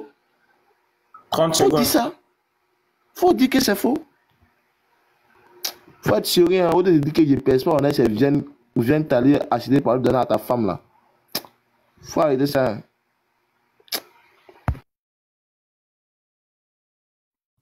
Si c'est sa faute, il n'est pas marié, qu'on pourrait donner à sa femme. Prince, tu as 2 minutes pour rebondir. Ok, aïe, mais en fait, j'ai été... Excusez-moi, en fait, j'étais en forêt tout à l'heure, là. Mais tu n'as pas répondu à ma question. Bon, je me calme, en fait. Mais qu'est-ce que tu viens de faire, là? Qu'est-ce que tu viens de faire comme ça? Tu dis un truc qui est clair. Tu dis Jésus, quand il est venu, là, il n'est pas allé en contradiction avec la loi parce qu'il a enseigné ça. Je pense que toi-même, tes propres frères, quand vous allez vous prendre en interne à côté, ils vont te reprendre sur ce point. Parce que tu n'as pas répondu, en fait. Si tu lis même les commentaires, ils vont te dire que tu n'as pas répondu. Parce que tu n'as rien fait, en fait. Tu as dit un truc qui est clair, mon frère. Tu dis que Jésus, quand il est venu, là, textuellement, tout ce que les prophètes et la loi ont enseigné, là, c'est ce qu'il a fait. Tu viens encore, tu me dis, oui, il a transgressé, mais c'est ce que le Père lui a dit de faire. Qu'est-ce que tu fais là? Donc, ça veut dire que ça contredit ce que tu viens de dire. Donc, il faut dire, je n'ai rien à dire, plutôt que de raconter ça là. Parce que, de même que le Coran dit que les choses sont adressées aux doués d'intelligence, à vous là. Mais quand même, j'ai dit que dans la Bible aussi, il y a un minimum d'intelligence. Tu n'as rien dit en fait. Honnêtement, tu as été clair dans tes propos. Tu dis que Jésus, quand il est venu là, c'est la loi, il a enseigné. Tu n'as pas dit, il a dit un peu de loi, et puis un côté, il a menti, mais il a transgressé. Tu n'as pas dit ça. Tu dis, c'est la loi là. Il n'y a pas une histoire de Dieu qui lui révèle les choses à l'instant. Non, non, non. Tu dis quand il est venu là, il a dit ce que la loi a dit textuellement, que c'est la loi, il l'a enseigné. Je t'ai emmené, je t'ai soumis à quelque chose. Tu vois, je suis calme. Je te donne des textes clairs. Maintenant, tu viens, tu me prends, tu dis, oui, il a transgressé, mais c'est parce que son père lui a dit. Donc, ça veut dire que tu t'es contredit toi-même. Je vais pas vraiment faire long. Je vais chuter sur ça. Faut poser une question, je vais répondre. Parce que ce point, tu as fait hors sujet. Tu parles de ma femme, pesée, viande et tout ça. J'ai pris des références qui sont claires. Tu as fait vraiment un vecteur brousse. Va étudier encore la partie là, parce que tu n'as pas répondu à ma question. Franchement, faut poser ta question, je vais répondre. Je vais chuter par là. Merci. Merci beaucoup, Mbarak. On va revenir à toi. Donc, c'est qui avait posé la première question? C'était Mbarak. C'était moi. Donc, Mbarak, tu poses ta deuxième question. Après, on va répondre à lui et puis c'est bon. Ok, d'accord, pas de souci. Avant que je ne pose ma question, tu as dit un crochet rapide, quoi. Le Fab Prince. Tu as une minute en tout cas. Oui, oui, il sait très bien. Le Fab Prince, il faut bien m'écouter lorsque je parle. Il faut bien m'écouter. Je dis, tous les prophètes ont enseigné la loi et tous sans exception, ils ont enseigné la loi. Tu n'as pas pu me contredire, mais tu m'enseignes. Oh, bon, il a répondu ça dans mes 3 minutes, il a parlé de ça. Voici ma question. Si le Christ n'a pas enseigné la loi, si le Christ n'a pas dit que la loi donne le paradis, pourquoi il dit dans Jean 12, verset 50, et je sais que son commandement est la vie éternelle? Pourquoi il dit le commandement de Dieu est la vie éternelle, si le commandement ne donne pas la vie éternelle selon Paul? Point. Prince, tu as 3 minutes. Quand j'ai dit quelque chose, vous m'avez dit de donner la référence. Tu dis le commandement ne donne pas, que Paul a dit, le commandement de Dieu ne donne pas la vie éternelle. Bon, je ne vais même pas rentrer dans cette histoire de est-ce que tu comprends le commandement dont il parle. Il faut me donner la référence où Paul a parlé de la même chose, où il a dit le commandement ne donne pas la vie éternelle. Parce qu'il a dit Paul s'est acharné contre la justification par la loi. Le commandement dont Jésus parle. Tu as demandé la référence, Moubarak, il dit de donner la référence où Paul a dit que le commandement ne donne pas la vie éternelle. La référence. On parle de la loi, on parle de la loi. Non, Diabaté. Attends, ma question était très simple. J'ai dit, je repose encore ma question. Jean 12, verset 50. Paul il dit dans Romains 6, verset 14 que nous ne sommes plus sur la loi, nous sommes sur la grâce. Paul dit dans Galates 3, verset 24 à 25, Paul dit, la loi nous a servi comme pédagogue et nous ne sommes plus sur cette pédagogue-là. Donc, en d'autres termes, nous ne sommes plus sur cette loi-là. J'ai dit, Paul dit, nous ne sommes plus sur la loi, alors que le commandement, c'est la loi. Luc 10, verset 18 à 22, j'ai dit, si nous ne sommes plus sur le commandement, selon Paul, pourquoi le Christ dit que le commandement donne la vie éternelle? C'est ma question. Ok, question bien posée. Prince, tu as 3 minutes. Ok, je réponds rapidement. Il n'a rien posé de bien comme question, mais je vais répondre rapidement. Parce qu'il ne comprend pas quand on parle du commandement. Le commandement dans les questions. Bon, je vais pas vraiment m'attarder là-dessus. Bien. Au verset 50 qu'il a pris, qu'il a isolé, je vais relire. Il dit, et je sais que son commandement est la vie éternelle. Il dit son commandement. il part d'un commandement bien précis. Oh là là. Vraiment, c'est compliqué. Je vais revenir rapidement. Ce commandement de l'Éternel, ce n'est pas la loi en fait. Parce que vous-même, vous avez pris un verset. Vous avez pris Jean 6, le verset 40. Or, la volonté du Père, c'est que quiconque croit au Fils ait la vie éternelle. Mais la loi, là, ce n'est pas croire au Fils. Donc, la loi, c'est pas le commandement en question. Mais le commandement en question, là, c'est l'accomplissement de la loi.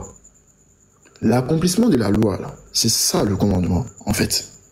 Et ici, là, voilà pourquoi Jésus, quand il va s'adresser à tous ces grands docteurs de la loi, là, il va leur dire quelque chose. Dans Jean 5, le verset 39 d'abord. Il dit, vous sondez les Écritures. En ce temps-là, les Écritures, c'est quoi? C'est la loi, bien sûr. Il dit, vous sondez les Écritures, parce que vous pensez avoir en elles la vie éternelle. Aïe. Les Écritures que vous sondez, là, la loi, les prophètes, que vous récitez, tout ça, là. Il dit, vous les sondez, vous pensez avoir en elles la vie éternelle. Ce sont ces mêmes Écritures-là qui rendent témoignage de moi. Et vous ne voulez pas venir à moi pour avoir la vie, en fait. Ici, il est en train de mettre deux choses en exact, en relief plutôt, tranquillement. Au verset 39, il est en train de dire que il y a la loi de Moïse qui a été donnée, qui est les Écritures, pendant qu'il parlait là, qui est une loi par laquelle ils pensent avoir la vie et qu'ils sondent. Mais il dit au verset 40, en fait, il est en train de parler de l'accomplissement de cette loi-là. Il dit, et vous ne voulez pas venir à moi pour avoir la vie. Bien. Au verset 45, regardez ce qu'il dit. Il dit, ne pensez pas que je vous accuserai devant le Père. Celui qui vous accuse, c'est Moïse, en qui vous avez mis votre expérience. L'expérience en question, c'est quoi? C'est dans la loi, la parole de Dieu, les Écritures qui étaient restées jusqu'à cette heure où Jésus est en train de parler. Mais au verset 46, il écrit quelque chose, il dit, car si vous croyez Moïse, vous me croirez aussi, parce qu'il a écrit de moi. Le commandement dont il est question là, il est simple. Il n'est pas question de la loi, mon frère, parce que la loi ne dit pas de croire en un fils.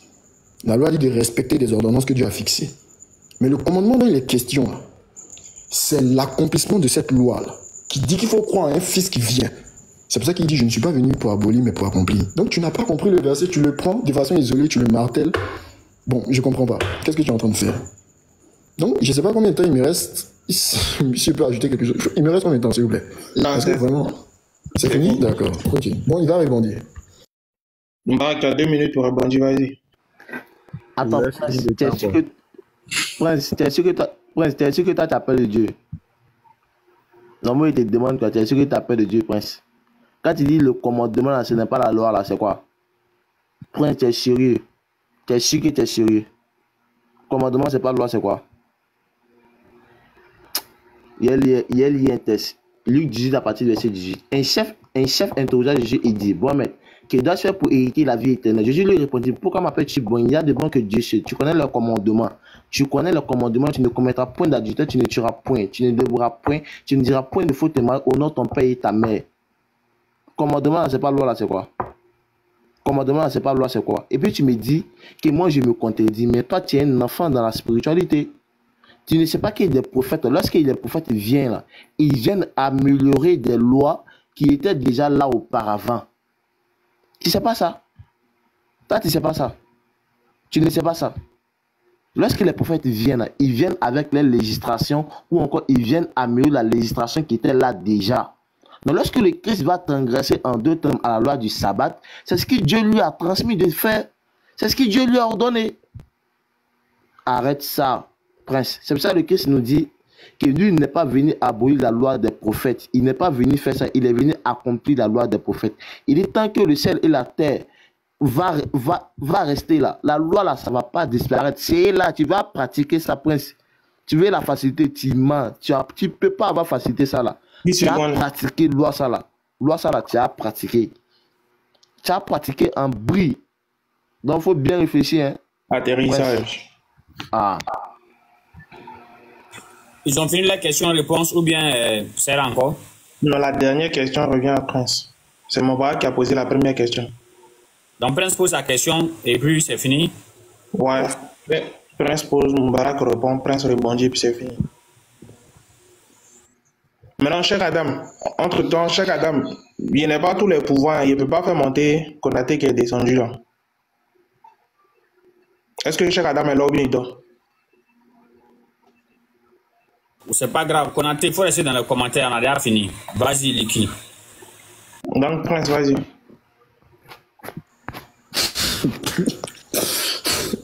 Ok, je vais poser une question rapidement. J'avais la question en tête, mais j'ai oublié tellement il a dit assez de choses qui m'ont choqué. Je vais prendre... Vraiment, j'ai oublié, vraiment. J'ai envie de revenir sur la question que... Bon, attends, je vais prendre une question rapide. En fait, il a été écrit que le sang de Christ a été préparé dès avant la fondation du monde. J'aimerais qu'il me dise pourquoi est-ce que ce sang a été préparé dès avant la fondation du monde. C'est tout. Maintenant, si il n'a pas compris ce qu'il a dit. Il n'a pas compris. Non, attends, si c'est le modérateur qui te donne la parole, tu attends, tu te mutes d'abord. Voilà, merci. Bien. J'ai dit. C'est pas parlable. Ah, mon frère, il y a quoi? On est en famille ou il y a quoi? Moubarak, faut te muter, il a raison. Bien. Vas-y. J'ai dit qu'il est écrit que le sang de Christ a été préparé dès avant la fondation du monde. Ce sang-là, moi j'aimerais savoir, il a été préparé pourquoi? Parce que si Jésus n'est pas venu pour mourir, avant même que le monde ne soit créé, on prépare son sang. Moi j'aimerais savoir pourquoi. C'est juste ma question. Bon, il va te demander la référence, donc donne la référence en même temps. Ok, d'accord, je vais prendre la référence. Seigneur Jésus. Attends, excusez-moi. Les avant.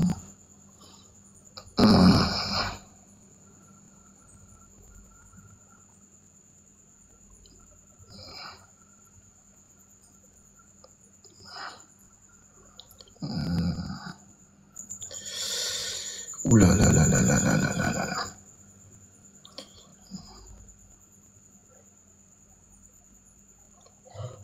Ok. Dans 1 Pierre, heureusement c'est plus Paul qui parle, c'est Pierre à qui ils ont dit à toi sont remis les clés du royaume des cieux. Donc lui au moins vous n'allez pas dire c'est faux. Donc dans 1 Pierre 1, le verset 19, il est écrit: mais par le sang précieux de Christ, comme d'un agneau sans défaut et sans tache, prédestiné avant la fondation du monde et manifesté à la fin des temps à cause de vous. Bien. J'ai lu la référence. Je pense que j'ai lu.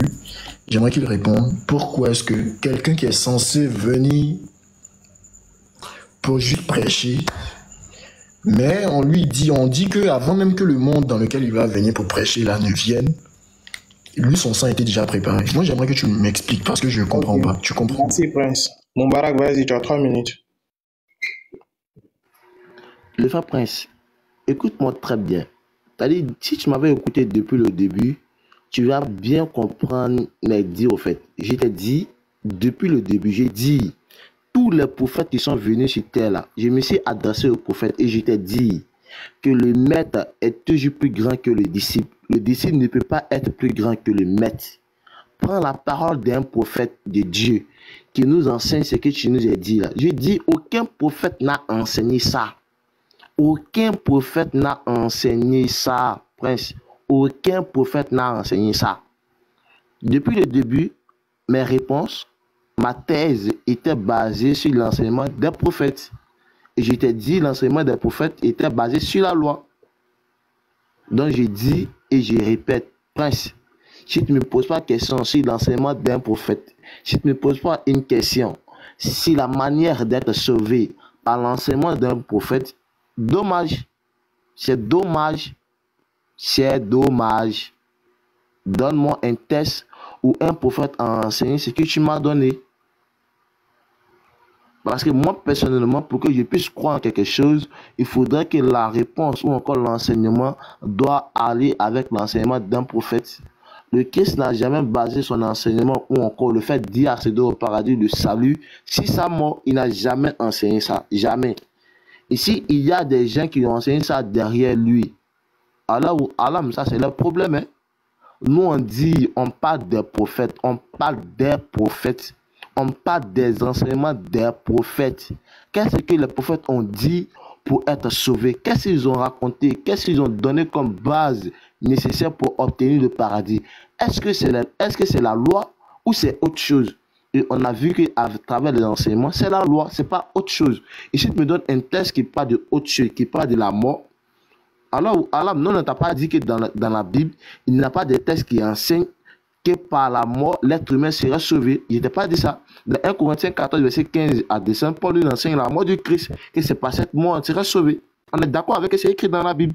Mais on dit et on pèse les mots, on dit, les prophètes que Dieu a envoyés sur terre n'ont jamais enseigné cette doctrine pour être sauvés. Ils n'ont jamais enseigné ça. C'est ce qu'on dit depuis le début. J'espère que tu m'as bien compris.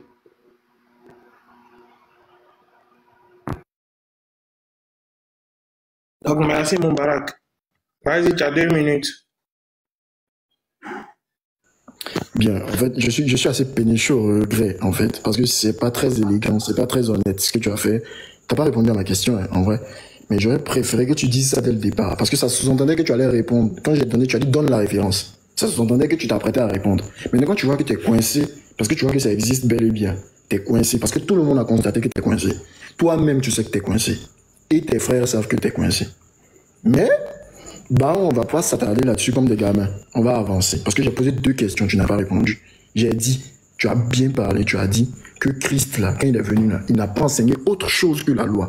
Donc, ce que la loi a dit, là, c'est ce qu'il a enseigné. Nulle part dans la loi, il n'est dit qu'un jour, il faut violer le sabbat. Mais lui, il est venu, tu dis, oui, effectivement, il a transgressé. Donc, tu es d'accord qu'il a transgressé ce sabbat qui a été établi depuis Exode. Mais tu dis, mais c'est sous inspiration de Dieu.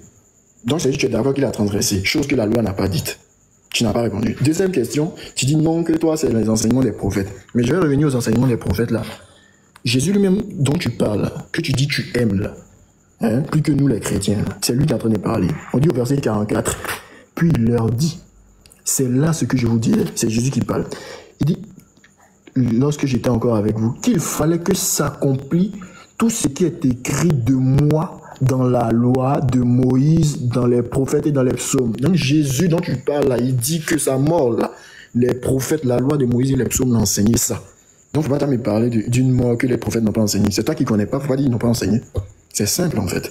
Maintenant, du fait que Jésus ait déjà établi ça là, que effectivement cette mort là, ce n'est pas Paul qui a enseigné ça après, mais c'est depuis la loi, les psaumes et les prophètes que ça a été enseigné là.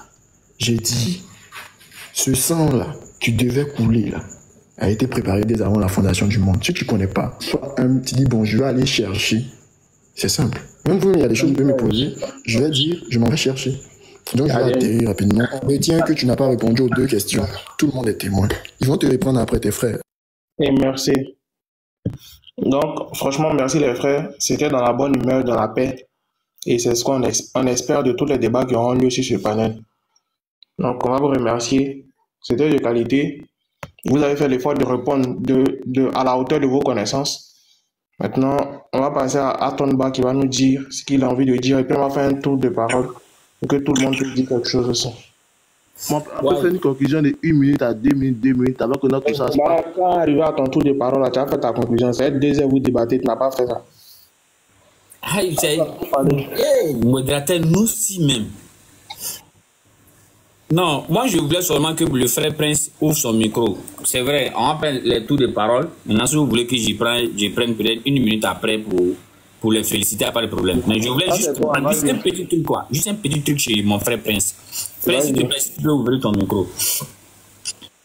Je voulais savoir pourquoi Dieu, c'est Jésus, il a sacrifié pour nous et puis il n'a pas pris l'un d'entre nous comme ça pour le sacrifier pour l'humanité.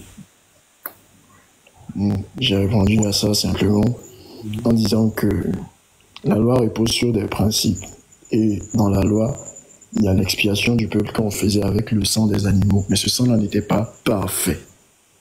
Du coup, il fallait que Jésus vienne comme un agneau sans défaut, sans tache, tel que l'enseigne Pierre.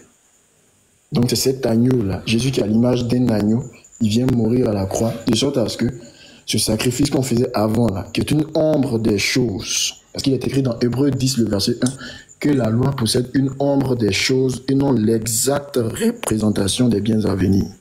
Donc, ce que tu voyais dans la loi, là, c'était une image. Les animaux qu'on sacrifiait, tout ça, c'était une image. Mais Christ est l'exacte représentation des choses.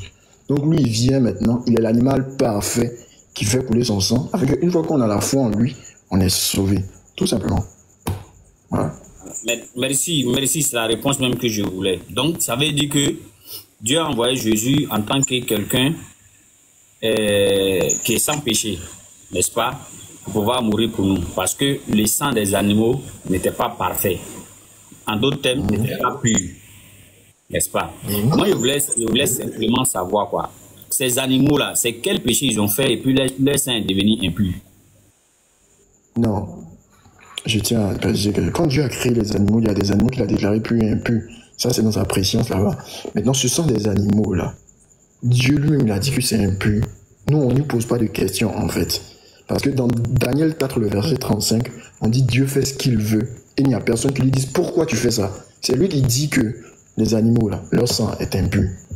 Donc il faille que ce soit Christ qui vienne sous forme d'un animal parfait pour accomplir le sacrifice. Tout simplement. C'est Dieu qui a décidé ça comme ça. Merci mon frère Prince. Est-ce que je peux avoir un verset de ça où Dieu dit le sang des animaux est devenu impur, il fallait que Jésus meure maintenant parce que son sang est pur. Merci. D'accord. Je prends, c'est le passage de 1 Pierre que j'ai pris là, tout simplement. Je ne vais pas aller loin. Parce que vous dites que c'est Paul dont les écrits, les enseignements sont douteux. Mais Pierre, lui, il a marché avec Jésus. Jésus en chair. Et Jésus lui a dit, toi Paul, et toi Pierre plutôt, je te remets les clés du royaume des cieux. Ce Pierre-là, c'est ce Pierre-là qui enseigne dans 1 Pierre ici, première épître de Pierre. Et puis il dit que le sang de Christ, là, à l'instar des animaux qui sont des animaux qui sont en tâche et tout ça, Christ est lui, il est parfait. Attendez, je vais le prendre rapidement. Faut pas que je vais paraphraser puis je vais dire n'importe quoi. Je vais lire ça rapidement. C'est Pierre qui l'a dit, c'est pas Paul cette fois-ci là. Il dit, mais par le sang précieux de Christ, comme d'un agneau sans défaut et sans tache, prédestiné avant la fondation du monde, tout simplement. Oui, mais je te laissé parler parce que c'est ça aussi la règle d'un débat. C'est-à-dire que laisse ton frère parler, tu l'écoutes. Mais apparemment, tu n'as pas compris ma question. Tu as dit que c'est Dieu lui-même qui a déclaré ces animaux-là purs. Tu n'as pas dit c'est Pierre qui a dit que les animaux-là sont impurs. Tu dis c'est Dieu lui-même. Alors, comme tu dis c'est Dieu lui-même qui a déclaré ces animaux-là impurs, qu'il fallait qu'il envoie maintenant Jésus qui est pur. Donc, c'est le verset qui demandait simplement où Dieu a dit cela. Si c'est Pierre qui a dit, tu me dis simplement non, c'est pas Dieu qui l'avait dit au départ, mais c'est Pierre qui l'a dit. Et s'il a été inspiré par Dieu après ça, c'est des choses qu'on va voir après ça, c'est pas un problème. Mais comme on est parti sur une base de dire que c'est Dieu lui-même qui a dit que ces animaux-là sont impurs, il faudrait que Jésus vienne mourir parce que lui, il est pur. Je cherchais simplement le verset. Merci, mon frère. D'accord. Je vais faire simple. Je vais faire une retransmission, un cheminement pour que vous puissiez comprendre. Simplement. Parce que je pense que, humblement, voilà, on va faire comme ça. Vous croyez quelque chose, vous croyez les déclarations de Jésus dans la Bible. Donc quand Jésus dit que tout ce qu'il dit là, c'est ce que son Père lui a dit de dire là, qu'il dit. Vous êtes d'accord avec ça? Bien. Maintenant, c'est Jésus là, qui ne dit rien de lui-même, mais qui dit tout de la part de son Père là. Il a dit à ses disciples, quand le Consolateur, quand le Saint-Esprit va venir là, il va les instruire dans toute la vérité. Ce Saint-Esprit là, quand il descend sur eux là, c'est là Pierre vient dire qu'en réalité, le sang de Christ là, c'est le sang d'un agneau sans tache et sans défaut. Donc ici, quand tu me dis par exemple de dire que c'est Pierre qui a dit non l'Éternel, bon, moi ça m'étonne un peu, parce qu'on sait que Dieu parle aussi de la part d'un prophète. On sait que Dieu aussi parle de la part de quelqu'un. Donc moi je comprends pas vraiment ce que tu es en train de demander là en fait. Parce que quand je dis que c'est Dieu qui l'a dit, mais c'est parce que c'est par l'intermédiaire de quelqu'un qui l'a dit. Tout simplement. Dans Hébreux 1, on dit, après avoir autrefois parlé à nos pères, par les prophètes, Dieu nous a parlé ces derniers temps par le Fils. Tout simplement. Maintenant, c'est ce Fils-là qui révèle à ceux qui l'établit. Et puis ceux qui l'établissent relaient ça à l'Église. Donc, selon Éphésiens 2, le verset 20, vous avez été édifiés sur le fondement, non pas de Paul, mais des apôtres. Jésus-Christ étant la pierre angulaire. Donc, tout ce qu'ils ont enseigné, c'est ce que Jésus-Christ leur a dit là, qu'ils ont enseigné. Donc, quand Pierre dit que telle chose, c'est parce que c'est Jésus qui lui a enseigné ça. Or, Jésus qui lui a enseigné ça a dit que c'est ce que son Père là, lui dit qu'il dit. Donc, en d'autres termes, c'est le Père qui a donné ça à Jésus, puis Jésus a donné ça aussi aux apôtres, et puis les apôtres sont venus véhiculer ça ici. Tout simplement. Voilà, attends, avant qu'on continue, est-ce que quand Paul aussi dit une chose là, c'est Jésus aussi qui lui a enseigné ça? Lorsque Paul dit une chose, je précise, je vais faire une distinction rapide.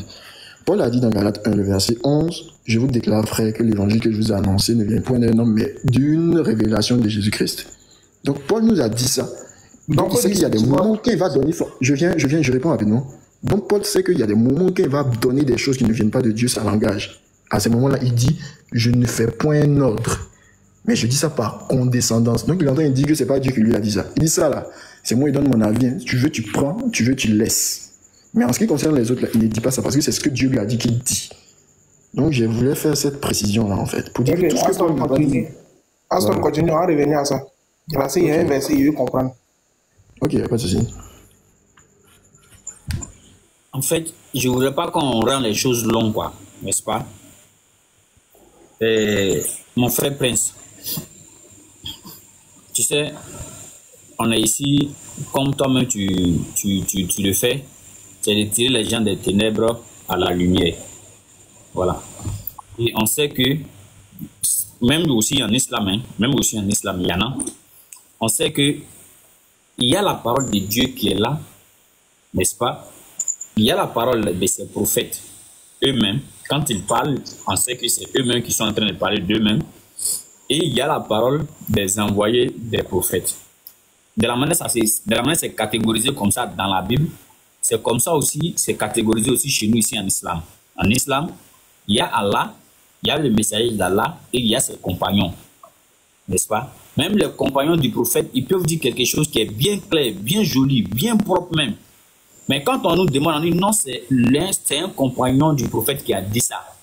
Mais on ne dit pas que non, si le compagnon du prophète a dit ça, ça veut dire que c'est le prophète qui l'a enseigné.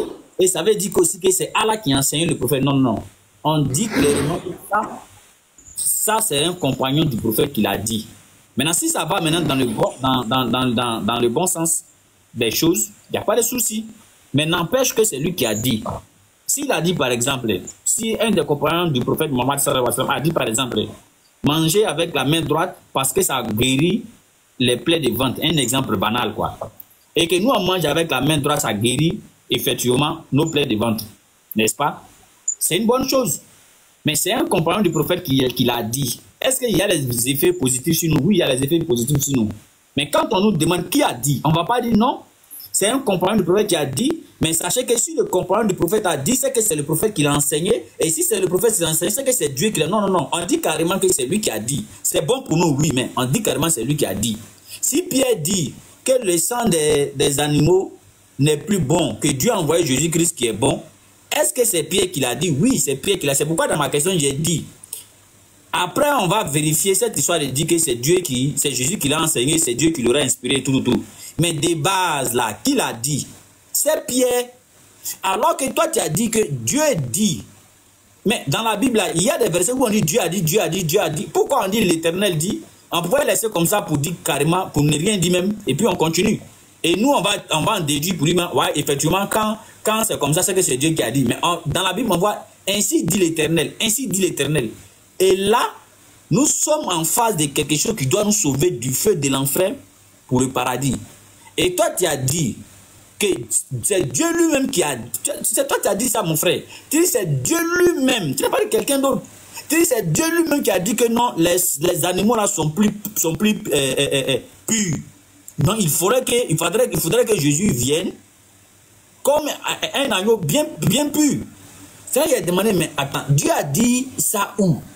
Maintenant, si tu prends Pierre et tu dis non, si Pierre a enseigné, ça veut dire que c'est Jésus qui lui a enseigné, alors que Jésus ne dit rien. Tu vois qu'il est en train de faire un long cheminement. On appelle ça de la philosophie. Frère, à Astonba, vraiment, ce n'est pas Dieu qui l'a déclaré ça ouvertement comme ça, mais je peux te le démontrer dans la Bible.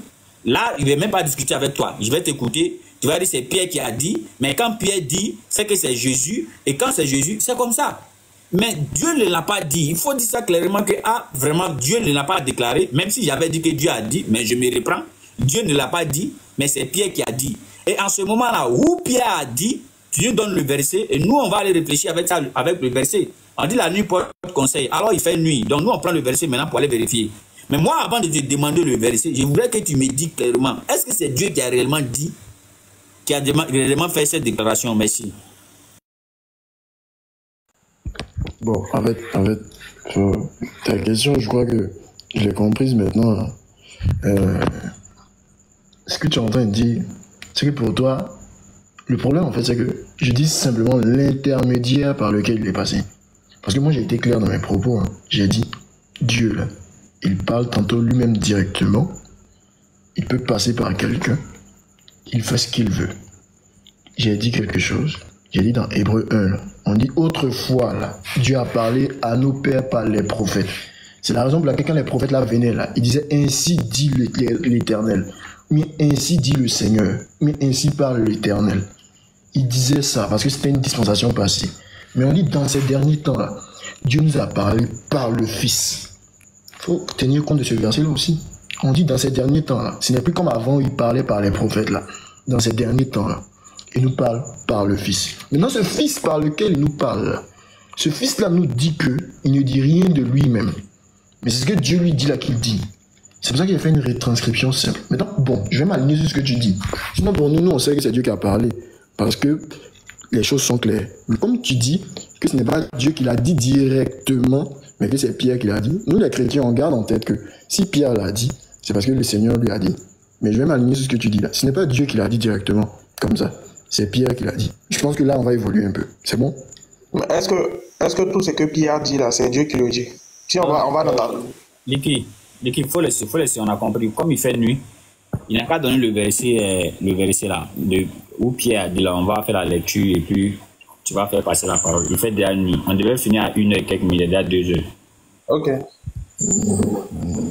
T'as dit 1 Pierre combien? J'ai dit 1 Pierre 1, le verset 19. 1 Pierre 1, le verset 19. Oui, mais par le sang précieux du Christ. Mais par le sang précieux du Christ, comme d'un agneau sans tache et sans défaut. Bien. Ouais, et puis on peut dire prédestiné avant la fondation du monde et manifesté à la fin des temps à cause de vous. Voilà. Maintenant ça ne contredit pas, comme j'étais en train de dire, parce que j'ai établi un lien. En fait, j'ai dit que tous les apôtres là, ce qu'ils ont enseigné, ils ont tendu la main d'association à Paul aussi. Mais seulement que vous critiquez Paul, en fait. Sinon, j'ai mis ça bien de façon précise pour dire que ce que Paul enseignait ne contredit pas les apôtres. Donc, Paul dit dans Hébreux 10 là. Non, la question de Aston Barra, c'est où on a dit que les agneaux là ils sont pas purs. Qu'on devait envoyer quelqu'un qui est pur pour venir dire là. Ce verset là dit que les agneaux d'avant, ils n'étaient pas purs.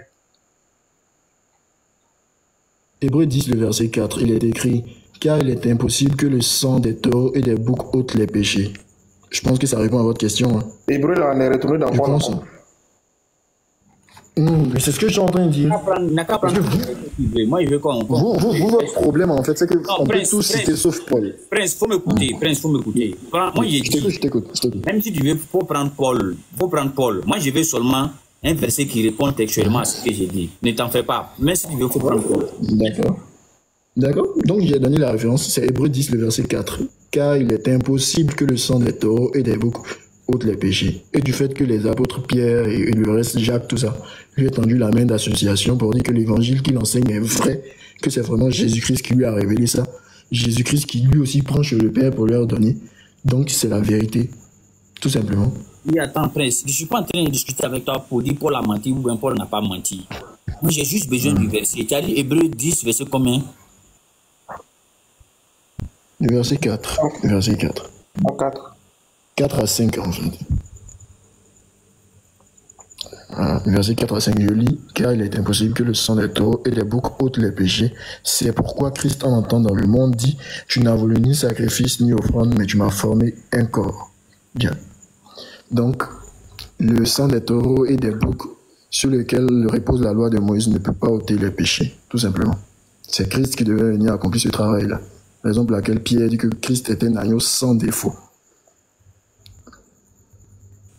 Donc, du fait qu'on a dit, car il est impossible que le sang des taureaux et des boucs ôte les péchés, donc automatiquement, ça veut dire que ces boucs et ces taureaux-là sont impurs, c'est ça? Attendez. Je vais être clair. En fait, je vois là où vous voulez rentrer avec moi, mais je ne vais pas rentrer dans ça. Bon, considérons que j'ai menti. Hein, ils sont purs. Parce que quand je parlais du impur, là, je suis en train de parler du fait qu'ils ne puissent pas accomplir ce travail-là. C'est ça que j'appelle impur. Parce qu'ils ne peuvent pas faire ça. Maintenant, si vous voulez vous attarder pour dire impur, dans la loi, là, il y a des animaux purs et des animaux impurs. Oh là là, vraiment, c'est compliqué. Prince, On entend parler dans un cadre bien précis. Prince, la question que je t'ai posée là, si tu m'avais dit oui seulement, c'était déjà fini. Vraiment, il t'a demandé, Non, ta question c'est quoi? car il est impossible que le sang des taureaux et des boucs ôte les péchés. Il t'a demandé, donc, du fait qu'on a dit que le sang des taureaux et des boucs ne ôte les péchés là-haut, donc ça avait dit automatiquement qu'ils étaient impurs. Si tu m'as dit oui, j'allais dire bon, merci beaucoup, on passe à autre chose. Mais tu as fait des développements encore. Ils ne sont pas, ce n'est pas un développement, parce que je vois là où tu veux aller en fait. Ce n'est pas fait de développement. Parce que tu m'as posé une question préalable qui a engendré tout ça. Moi je suis zen en fait. Tu m'as demandé pourquoi Christ est venu. J'ai dit parce que le sang des taureaux et des boucs là, ne peut pas accomplir ce travail-là. C'est dans ce cadre-là que j'ai dit impur. Maintenant, la façon de le impur que tu es en train de me demander, c'est à quoi que je suis en train de dire que ces animaux qui sont là deviennent impurs automatiquement. C'est pas la réponse que j'ai donnée en fait. Bon, tu peux rire, moi aussi ça me fait rire. Bon, on va rire ensemble, puis après, quand tu vas te calmer, on part. C'est pourquoi je dis, je ne cherche pas à discuter avec toi. Moi, je ne cherche pas à discuter avec toi. Je veux seulement que tu réponds à mes questions. Si tu as remarqué, tous les versets que tu as donnés là, en aucun cas j'ai dit ce verset-là, c'est pas ça. L'explication que tu as donnée, c'est pas ça. Non. Souvent, quand on fait débat, moi, en tout cas, moi, à Sonba, quand je fais débat, arrivé à un moment, je veux comprendre celui qui est en face de moi et je lui pose des questions simples. N'est-ce pas? Et la réponse que ce dernier-là donne là, je ne discute pas sur ça. C'est pourquoi la plupart des temps, si tu suis mes débats avec les frères chrétiens, je reprends même leurs réponses pour savoir si j'ai réellement compris ce qu'ils ont dit. S'il m'a dit oui, effectivement, ce que j'ai dit, c'est ça que tu as dit là, j'ai dit ok, merci beaucoup. Avant, j'étais sur les lèvres de Oussas Diané. J'ai posé Jean 8, verset 42. Le gars a lu, il dit c'est Dieu qui a envoyé Jésus-Christ. Je lui ai demandé dans ce verset-là, qui a envoyé Jésus-Christ? Il dit c'est Dieu. Je lui ai demandé, mais est-ce que Jésus est Dieu? Il a dit oui, Jésus est Dieu. Je lui ai dit, ah vraiment, merci beaucoup, tu as répondu à mes questions. Je lui ai pas dit, non, pourquoi tu as lu, on dit c'est Dieu qui l'envoie, puis tu viens dire encore Jésus est Dieu. Non. Moi, il a dit simplement, ok, merci, tu as répondu à mes questions. Parce qu'en fait, les questions qu'on pose avec vos réponses là, ce n'est pas pour moi, c'est pour les gens qui sont là, qui écoutent. Ça peut toucher le cœur de quelqu'un demain qui va devenir musulman ou bien chrétien. Donc, quand tu me donnes une réponse là, moi, je ne suis pas obligé d'être satisfait dans ta réponse. Et toi aussi, tu n'es pas obligé d'être satisfait dans la question que je te pose. Donc, quand je te pose une question, réponds. Au lieu de dire, je sais où tu veux en venir, ou bien tu ne peux pas lire dans ma tête, frère. Il faut laisser ça. Moi aussi, je ne peux jamais lire dans ta tête. Mais tu réponds clairement. J'avais demandé, mais d'ailleurs, même j'ai commencé à dire, pourquoi Dieu ne prend pas l'un de nous comme ça pour tuer? Et puis, c'est Jésus seulement, il envoie. Tu as dit, mais c'est parce que les animaux ne pouvaient pas pardonner les péchés. Mais il fallait un sang pur. Et le sang pur, là, c'était Jésus. C'est là que j'ai demandé, mais c'est que les animaux, là, ils ont fait quel péché pour qu'ils soient impurs? Dans la Bible, là, quand un animal est impur, Dieu déclare carrément, lui, là, il est impur. Donc, tu ne vas pas me dire que non, les animaux qui étaient impurs, là, c'est ça, Dieu a dit aux enfants d'Israël d'aller immoler pour lui donner. Alors que Dieu est en train de leur dire, par exemple, le porc comme ça est impur. Dieu ne peut pas dire, il faut prendre porc là, qui va tuer. Non. Donc, en d'autres termes, ces animaux qui prennent là, c'était les boucs, les taureaux. Toi-même, c'est écrit, nous tous on voyait. Mais tu ne peux pas me donner un verset ici où on dit bouc ou bien taureau était impur. Alors, mais si tout d'un coup comme ça, taureau devient impur, il faut un sang pur là. C'est de demander, mais dans quel coup ils sont devenus impurs? Dans quel coup ils sont devenus impurs? Tu dis non, c'est Dieu lui-même qui a dit ça. Ça souvent, il dit, mais il faut me donner le verset où Dieu a dit, tu as dit Pierre, il dit bon, ok, c'est pas grave. Allons dans Pierre. Le verset de Pierre que tu as donné, ça ne répondait pas à ma question. Toi-même, tu sais que ça ne répondait pas, tu as donné Hébreu. Maintenant, on a lu Hébreu. On a vu que dans Hébreu, on dit que les animaux ne pouvaient pas pardonner les péchés. C'est là qu'il a demandé, attends. Donc, du fait qu'on dit dans Hébreu que les animaux ne pouvaient pas pardonner les péchés là-haut, ça les déclare directement impurs. Tu me disais oui, j'ai dit ok, pas de problème. Mais si ça ne les déclare pas directement impurs, là, en ce moment-là, je t'écoute. Non. En fait, tu as parlé, je t'ai écouté, je vais répondre.